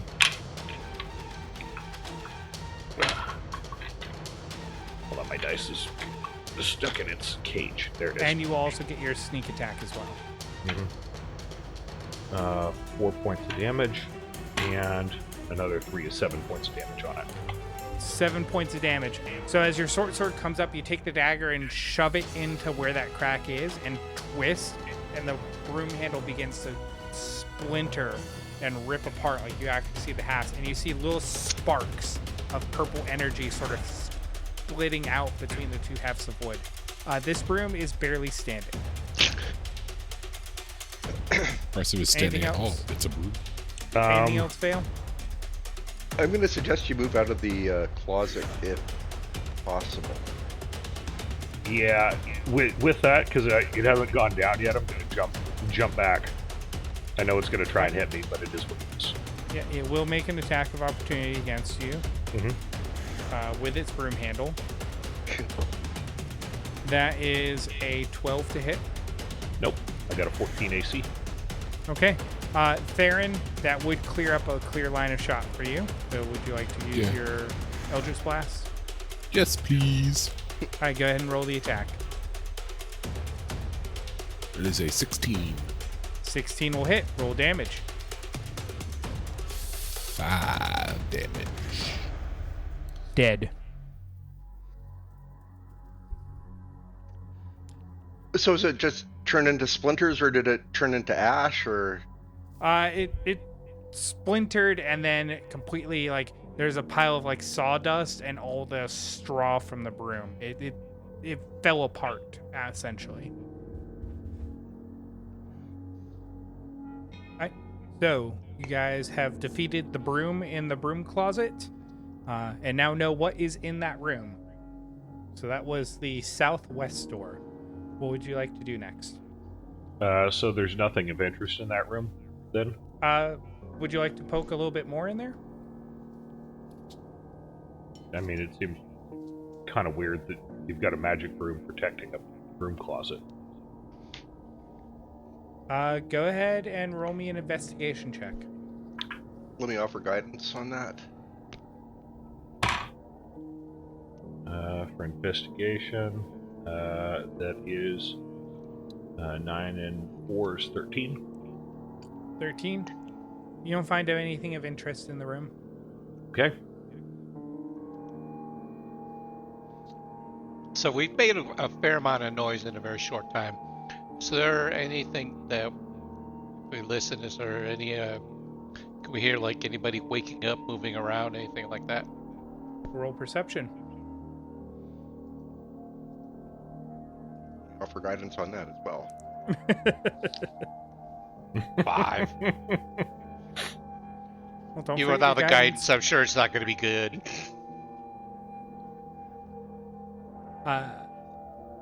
No, you don't hear anything. Yeah, 7.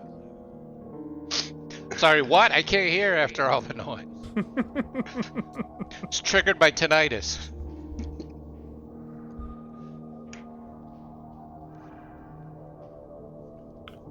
All right. Next door going clockwise, I guess. Sure. So you're doing the south door of the hallway to the north, or the double doors that are on the north wall of that hallway? I think the double doors, right? That's most likely to lead to a nursery. Instead of double doors, what do you guys think? Makes sense. My last 2 moves have led into combat, so I'm abstaining from choosing. Yeah, that feels right from a normal point of view to a larger nursery kind of room. Mm-hmm. This is a larger room. The main part of the room is 15 feet north-south and 25 feet east-west. There's a little extension to the southeast corner of the room that is 10 by 10. And on the northern wall of that, so just the 5-foot wall that extends out, there is a door. Also, just before that alcove, there is another door on the southern wall. The double doors to this room have dusty panes of stained glass set into them. Designs in the glass resemble windmills. The dusty cobweb-filled master bedroom has burgundy drapes covering the windows. Furnishings include a 4-poster bed with embroidered curtains and a tattered gossamer veils, a matching pair of empty wardrobes, a vanity with a wooden frame mirror and a jewelry box, and a padded chair. A rotting tiger skin rug lies on the floor in front of the fireplace, which has dust-covered portrait of the 2 older individuals that you saw in the portrait downstairs, hanging above it. A web-filled parlor in the southwest corner contains a table and 2 chairs. Or sorry, not southwest, it's going to be the southeast. The map is rotated for this, but it's southeast for you guys. Contains a table and 2 chairs. Resting on a dusty tablecloth is an empty porcelain bowl and matching jug. A door facing the foot of the bed has a full-length mirror mounted on it. That's the door on the south wall. The door... Okay.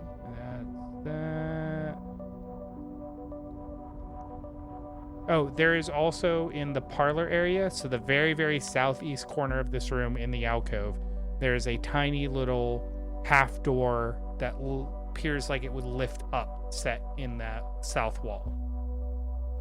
Like a dumbwaiter kind of door? Yeah. Okay. I'm tracking.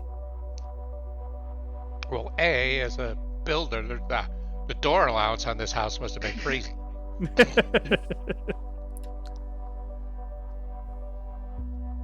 They hadn't discovered open floor plan yet. So it sounds like this is the master bedroom? Mm-hmm.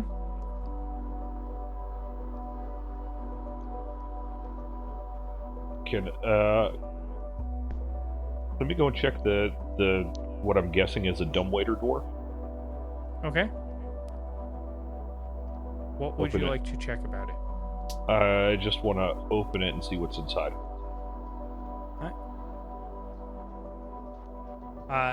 There is a small button next to the door, and opening up the door, you see a shaft that leads down. So it is a dumbwaiter, and that probably means that there should be a kitchen that's somewhere straight below us, right? That's what I'm thinking, guys. Trying to get a feel for this Kitchen or house here. laundry area, yeah. Or laundry, I guess, yeah. Is there anything in the jewelry box? Yes. One, the jewelry box itself is fine. It is on. The jewelry box on the vanity is made of silver with gold filigree. Inside there are 3 gold rings and a thin platinum necklace with a topaz pendant.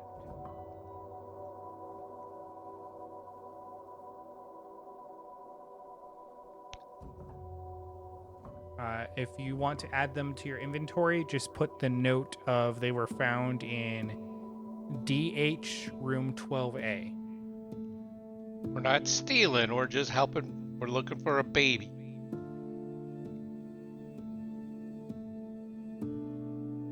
Does Vale take the jewelry box? I'll set it down for now. Okay. Yeah. Yes, I heard the modifier. I think we are dealing with former occupants of this house. That has not been at this confirmed. point. We can review that later, but for now, we're not here stealing stuff. We're trying to find a baby.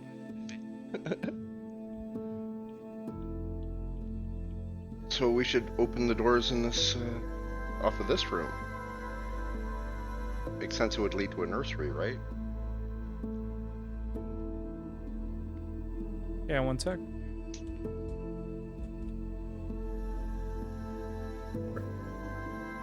And then, are there any windows? Because this is the master bedroom. Are there any windows that we can There see is out? windows set along the northern wall.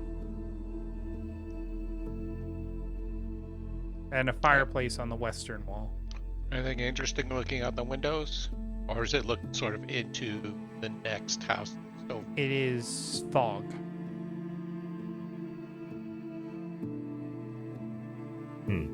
like fog, like 2 feet fog? 30 feet fog? You see nothing but fog out the windows. Right. So like fog right up against the windows kind of thing, right? Yeah.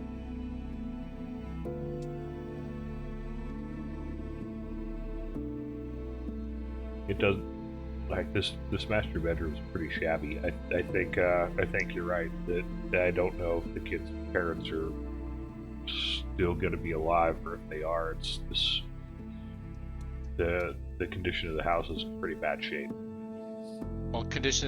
Well, at least we know the condition of this floor seems different than the other ones. That's fair. So, let's find a baby, and then evaluate what we see after that. We had a new painting that did not have any signs of wear. The same age as the kids.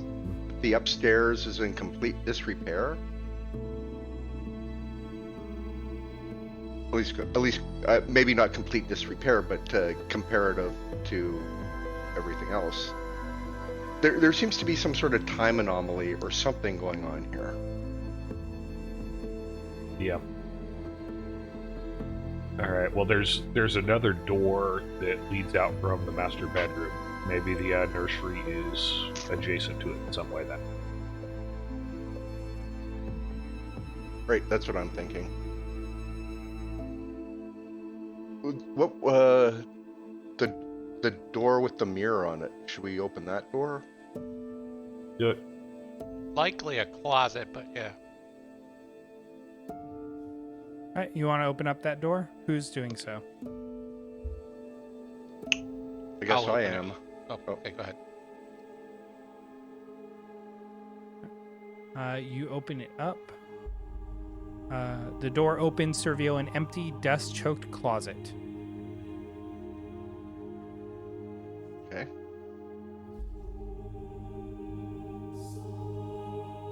And is anything of note in there, or? Nope. It is empty and full of dust.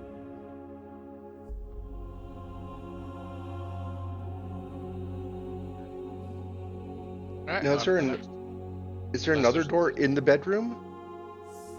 There is one on the northern wall of the parlor section of the bedroom, opposite the dumbwaiter. Okay. Continue on then. Take a look there. You open it up. It opens up to a balcony. As you look out this balcony, the mist that was lightly moving into this town is now has pretty much fully swallowed up this house. Also, can everyone give me just a straight wisdom check?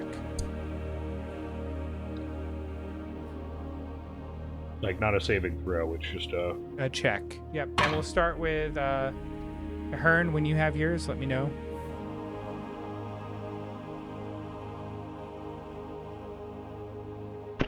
Oh, sorry, Theron. Mine is a 20. 20, okay. Shoehorn? 12. Say again? 12. 12, okay. Kahal? I know it's a natural 20. For a total of? If I get the 22. 22. Vale? 11. And Bazgalub? 17. All right. So Theron and Kahal, as you look at this mist,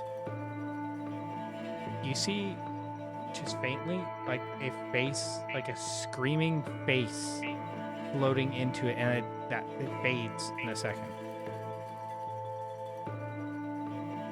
Oh, that's creepy. Yay.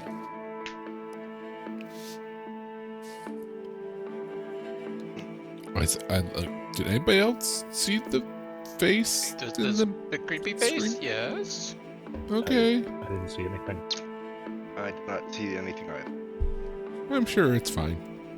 All right, neither of you boys are in charge of scouting then.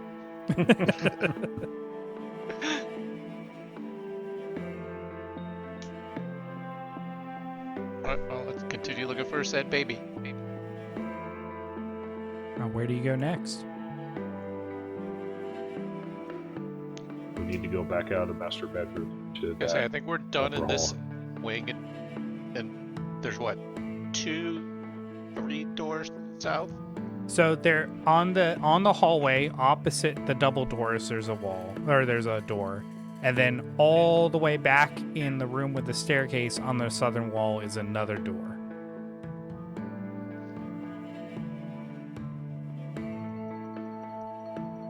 Let's get the near door first and see what we see. All right. This dark room contains a wooden tub with clawed feet,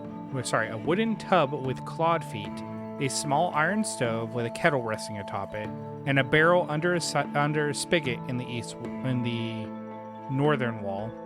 A cistern on the roof is used to collect rainwater, which was borne down a pipe to the spigot. This room is 10 by 10.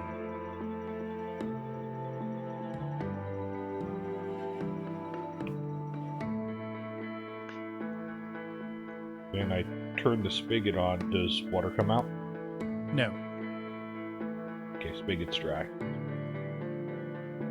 Okay, so that many plumbing allowances then. They spent all their allowances on doors.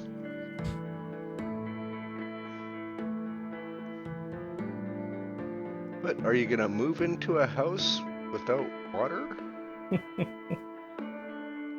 No, you won't get a what is it? COA? Certificate of Occupancy? Mm-hmm. Alright, onto the final door. Alright, the southern door.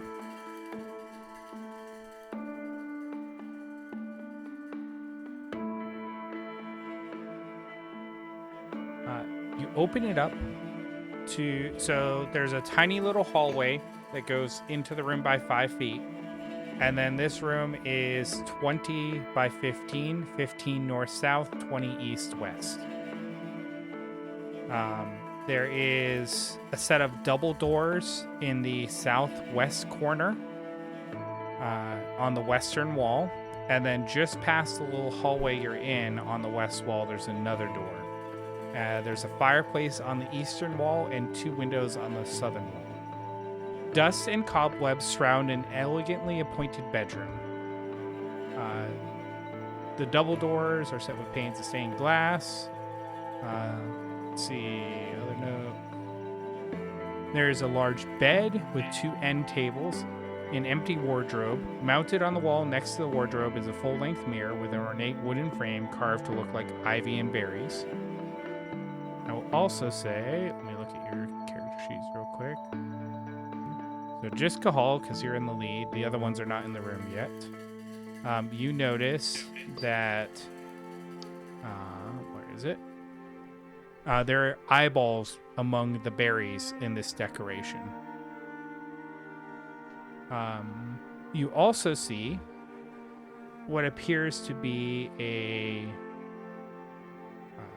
skeletally thin young woman that is semi-translucent and floats up in front of the door, directly in front of you, Cahal, and between the door, and goes, "Don't wake the baby." Trying not to wake the baby. Where are the parents? There's no reply. Well, I think we found the nanny.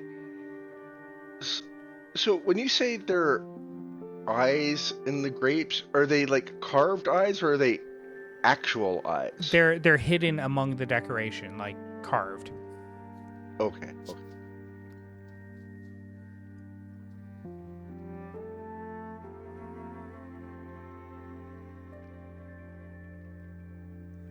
Well, I'm pretty sure we found the baby and the nannies.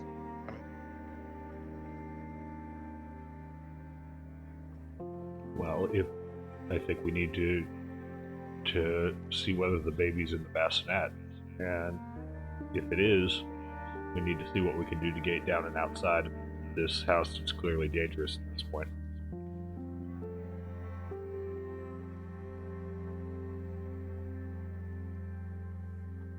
I mean, can we see the baby, or sorry? There is no bassinet in this room. Okay. So it's just this leads to yet another, correct? There are two doors. The creature that you've deemed the nursemaid moved to block your way to one of the doors.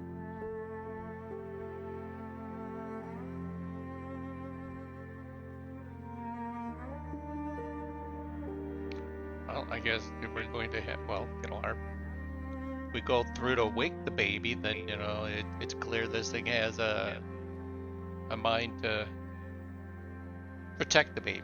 So. Mm-hmm.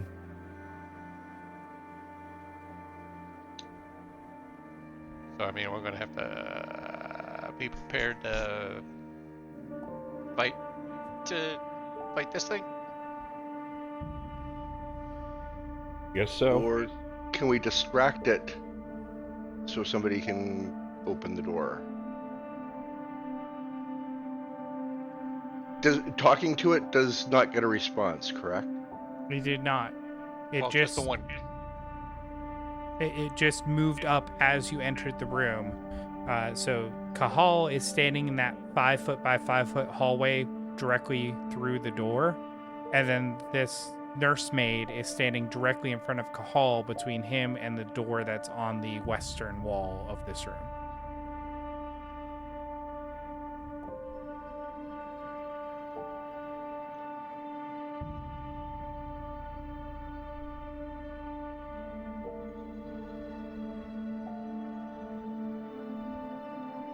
Can we lie to this protector thing and say we're doctor checking on the baby or something to that effect? You can do whatever you want. Yeah. We'll just find out what happens. Again, I have my skeptical face still on.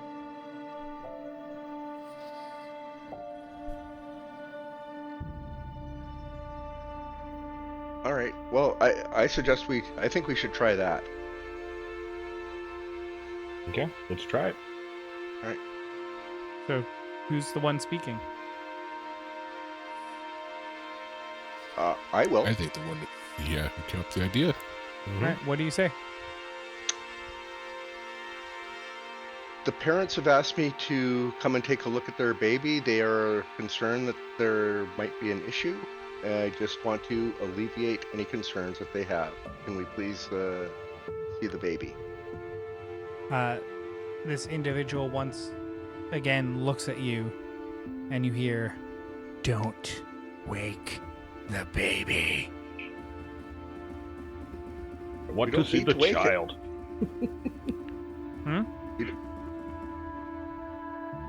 We don't need to wake it. We just need to examine it.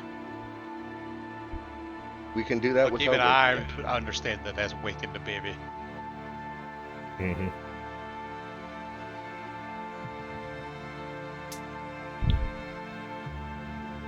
All right.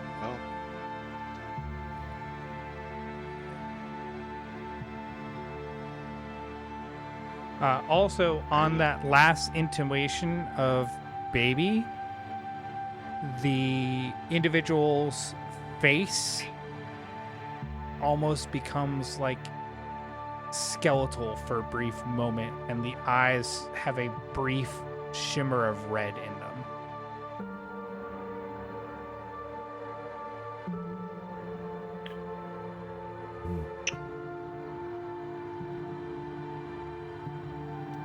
Smokey, while Shoehorn's talking, can I take the hide action to obscure myself behind whoever's standing in front of me? Oh yeah, you got tons of party members in front of you. Go ahead and roll me a stealth check.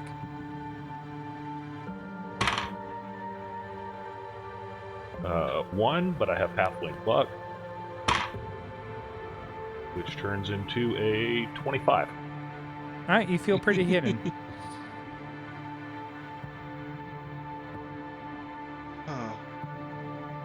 I'm kind of at a loss here. My instinct at this point tells me to just make a move for the door. Or why is the baby so desperately in need of sleep that a short intervention would be problematic. Do you ask that? Yes. As you ask that, this creature once again repeats, "Do not wake the baby," but it turns into this high-pitched, shrill scream as the form shifts, fully translucent, eyes glowing bright red, and turning into like a skeletal form with flesh, translucent flesh around it as it rises off the ground. Go ahead and roll initiative. That was coming one way or another. Alright, to give you guys the layout, Cahal is standing directly north of this creature in the 5x5 hallway that leads into the new room that you were going to. Behind him, inside the stair landing at the top, directly north of him is Shoehorn. Directly north of him is Bazglub. Directly to the east of Bazglub is Shoehorn. North of Bazglub is Theron. And north of Theron is Vale. Bazglub, you are up first. Is there space to get past? You would have to move through this creature's space, which I'll allow, but it's going to take your action to try and shove your way past with an athletic check.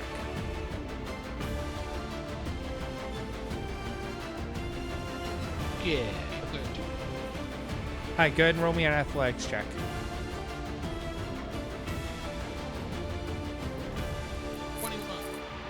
21? Yep, you're able to shove your way into the room. You are now to the east of this creature and to the southeast of Cahal. That is your action. As you shove past, you feel a chill pass over you.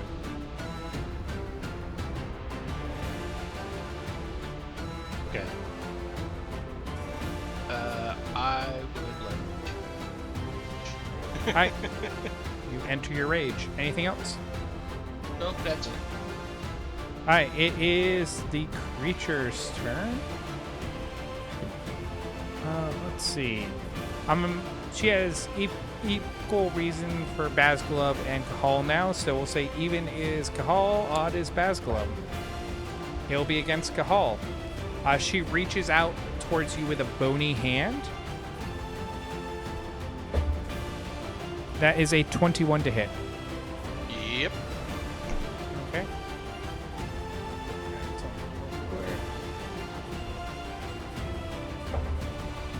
That will be 1 point of necrotic damage, and your maximum hit points are reduced by 1.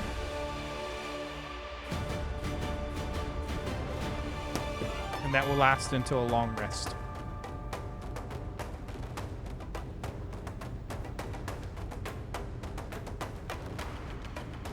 That is its turn.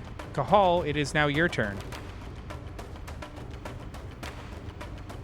As she touches you, you just feel like the skin where she touched, she only gets a brief grasp, but it is pale white. So I am... Is Firebolt act like Fireball? Or just, No, Firebolt is it's a ranged spell attack, though, so you would be at disadvantage with it. Unless you backed up, but then she'd get an attack of opportunity. I'm not really keen on trying to do to try to grab it with a shocking grasp. You can. There would be no ill effects. There'd be no. She did an attack against you with her grab. There's not just an innate damage from touching her. Alright, well then. If that's what you're worried about. Yes, that's what I'm worried about.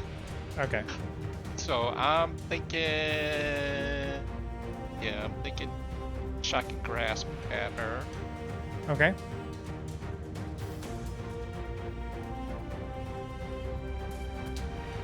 $15. 15 will hit. Go ahead and roll the damage. What type of damage does this do, by the way?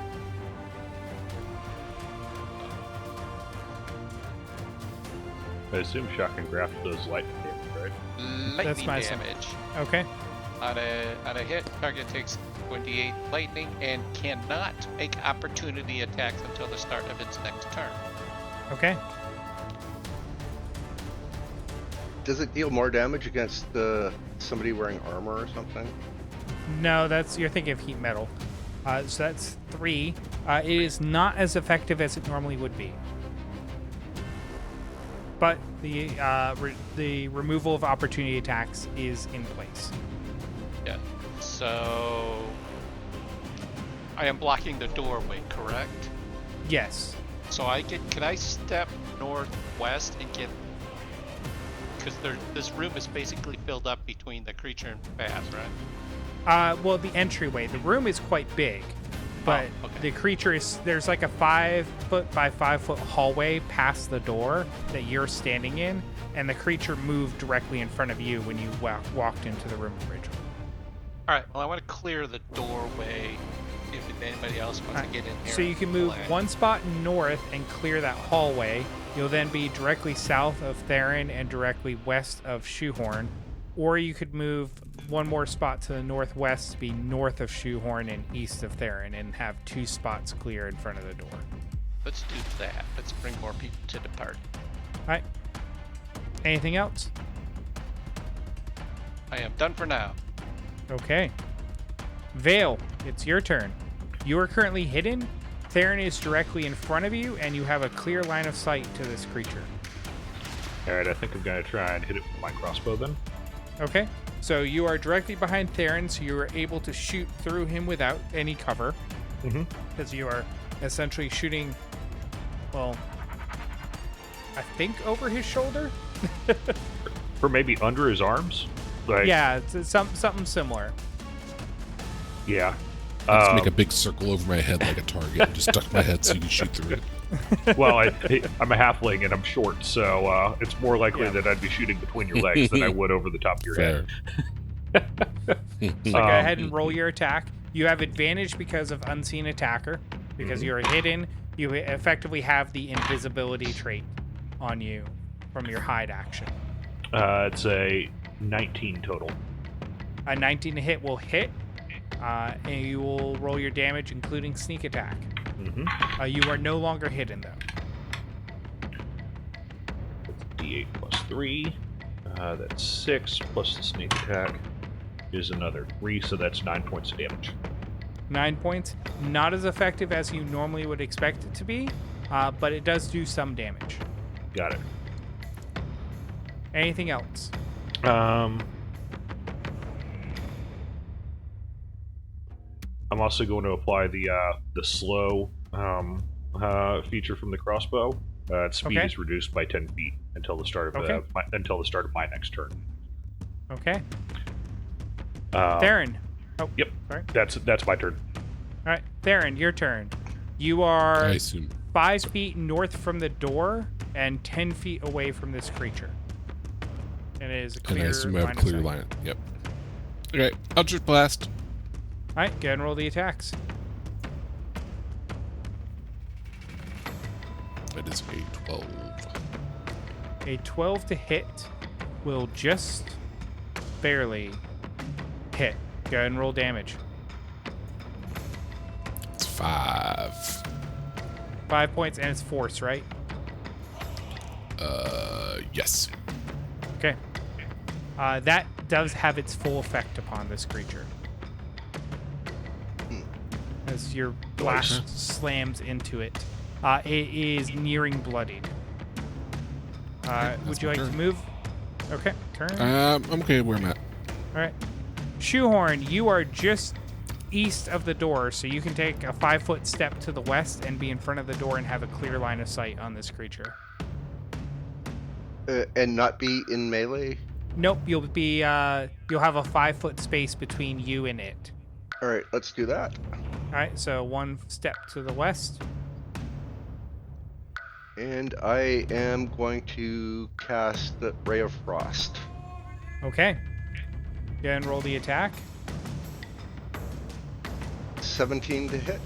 17 will hit. Roll damage. Oh, glorious one. It does not appear to be as effective as it normally would be. And a 1 does round down to 0 when halved. Yikes. Okay. Do you want to stay in the doorway or step back to where you were at?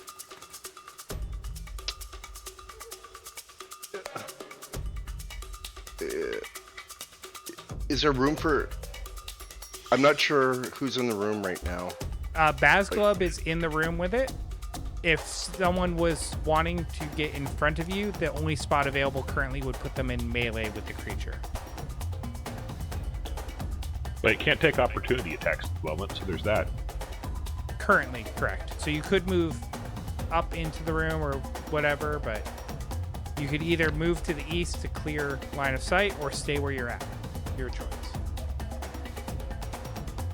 Clear line of sight for who? I'm sorry, I'm having trouble. You're standing in the door. This. The creature is... There's an empty space to your south, then the creature. To your north is Theron. To the north of Theron is Vale, and to your northeast is Cahal. I think I'm just going to stay where I am. Okay. Bazglub, it's your turn. Oh, did you have other things you wanted to do, Ike? No, I was going to say that's the end of my turn. Okay. Okay, I say try and hit it. Alright, go ahead and roll the attack.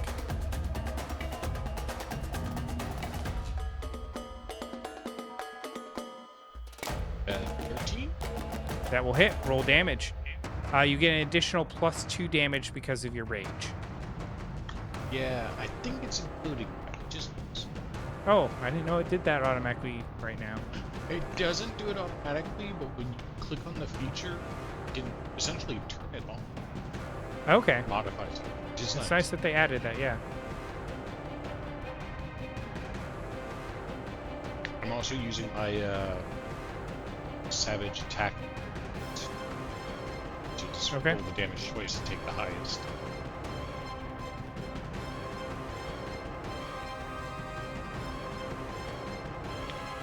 The highest is a 14, so I want that. Alright, 14 bludgeoning.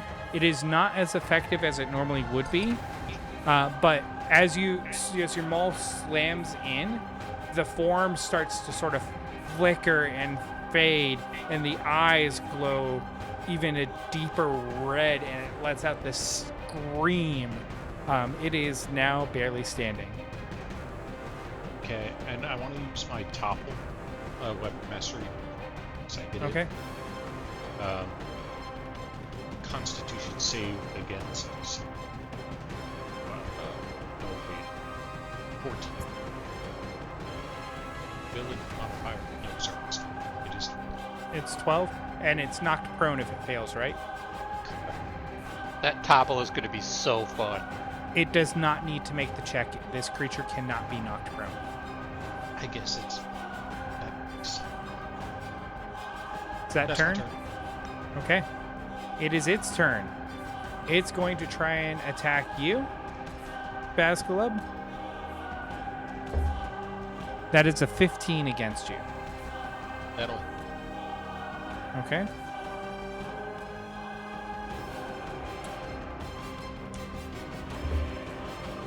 That'll be 7 points of necrotic damage, and your maximum hit point is reduced by 7 until you take a long rest.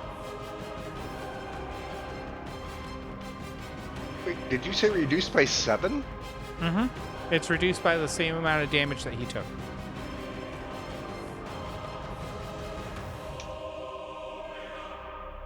That's scary. That's its turn. Cahal, it's your turn. Currently, you are to the northeast of Shoehorn, who is standing in front of the door, and then there's a 5-foot space between Shoehorn and the creature.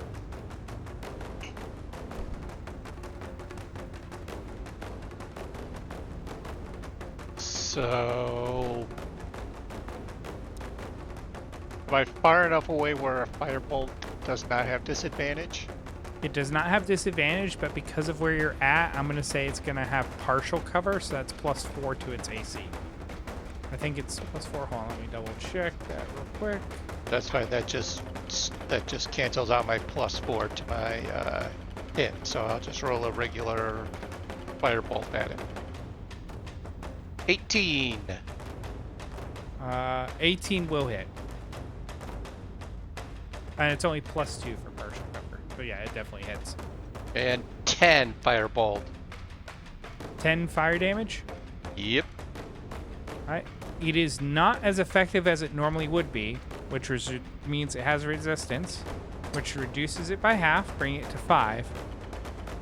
It had 5 hit points left. Describe the kill. So it's this misty thing, right? So the firebolt goes in. It's ghostly. Yeah, well, ghostly, whatever firebolt goes in, explodes out into like a little miniature fireball, and then all of the little ghosty pieces just explode out like a little firework, and it goes away. Okay. And I say, we tried not to wake the baby, but you had to start some stuff. As it fades away, you just hear very faintly, "Don't wake the baby." Well, that's not ominous at all.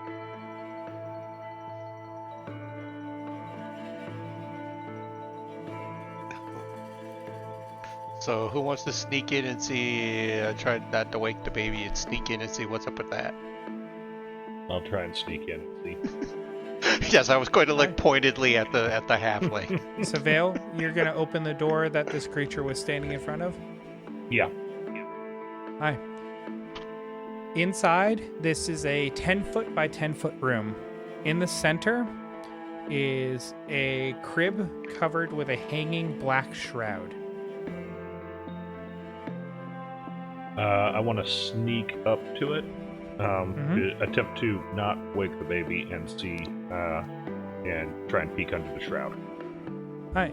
You peek under the shroud and you see a tightly wrapped bundle of cloth that would be about the same size as a baby.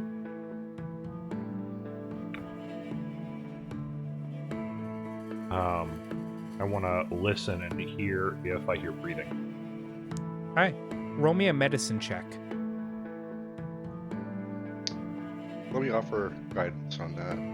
Are you moving into the room with him? I will, yes. Okay. Guidance is an extra D4. So it's 13 and 3 is 16, 17, 18. 18. There is no breath. There is no movement.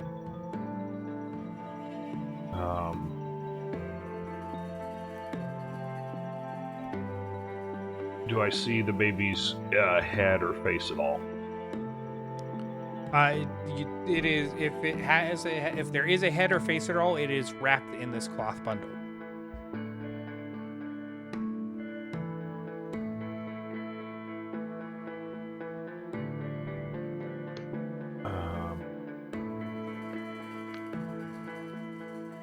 I guess I want to try and pull back the cloth very gently to see if I can see the baby's face underneath. It's not a good idea. It is nothing but more cloth. Guys, the baby's just cloth here. There is no baby. I pick up the whole bundle of cloth and look through it. It's just cloth. It's just a bundle of cloth.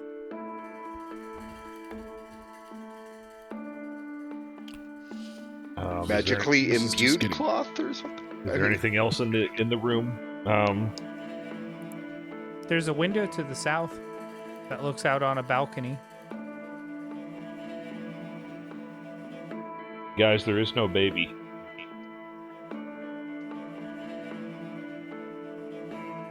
Wait, something's starting to add up. There's no baby in here, right? Well, there was a bundle of cloth that was bundled to look like a swaddled baby, but it's just all cloth.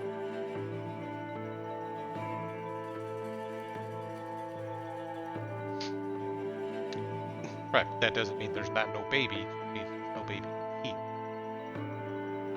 technically true. But something's starting to add up, and I'm not putting all the pieces together yet, but it's something in there, because we noticed in the painting that the mother was kind of sneering at the baby. And now there's a bundle of cloth that's swaddled to look like a baby, but it's not here. And the mother and father have disappeared too. Like, I don't know what it all means yet, but there's something funny going on. Absolutely.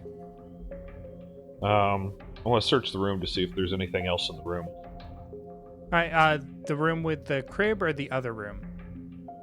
I guess the room with the crib, since there's not much, it's a 10 by 10 room, it shouldn't take but a second. Roll me a perception check as you look around. 22. Nothing catches your attention in this room. Alright, let's go back out to the main room then and see if there's anything that catches our attention here. Gives us any clue as to if or when. Go ahead and roll me a perception check. 23. 23. That mirror in this room, it's hinged. Ooh. Let me see if it opens. It does. It swings open very easily. It pushes open easily to reveal a cobweb-filled wooden staircase leading up. Leading up? I thought we were on the top floor. You were at the top Third floor of where that spiral red marble staircase led. Okay, now I'm curious. Should we secret room and go up? What do we think, y'all? Kind of like an attic kind of thing, right? I'm guessing. I mean, Yeah. while we're here, Let's head up. All right. So pushing in, it's a landing that's 5 foot by 5 foot, then 5 feet of stairs to another landing, that then turn north, 5 feet of stairs to another landing, and a door. So maybe like some sort of observation tower or something? I'm gonna put my ear to the door and see if I hear anything. Roll me another perception. Let me give them guidance on that. Okay.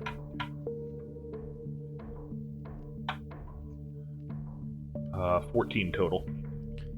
Nothing catches your attention. Let's go in and see what's up here. All right. You open up the door. Walk in. These real quick. So this is a oddly shaped room. It is choked with dust and cobwebs. Directly in front of the door is like a little 5 foot by 10 foot landing, 10 foot north south, 5 foot east west. The main part of the room then stretches out to your west. It is 20 north south, 10 east west. And then there's a little hallway that extends from the northwestern corner another 10 feet. Just before that hallway on the northern wall is a door that has a padlock on it. At the end of the hallway, there's a door on the north wall and a door on the south wall. And then at the very south end of this room, on the south wall, there's another door. And that's where we're going to end for tonight. And you guys can go ahead and level up to level 2.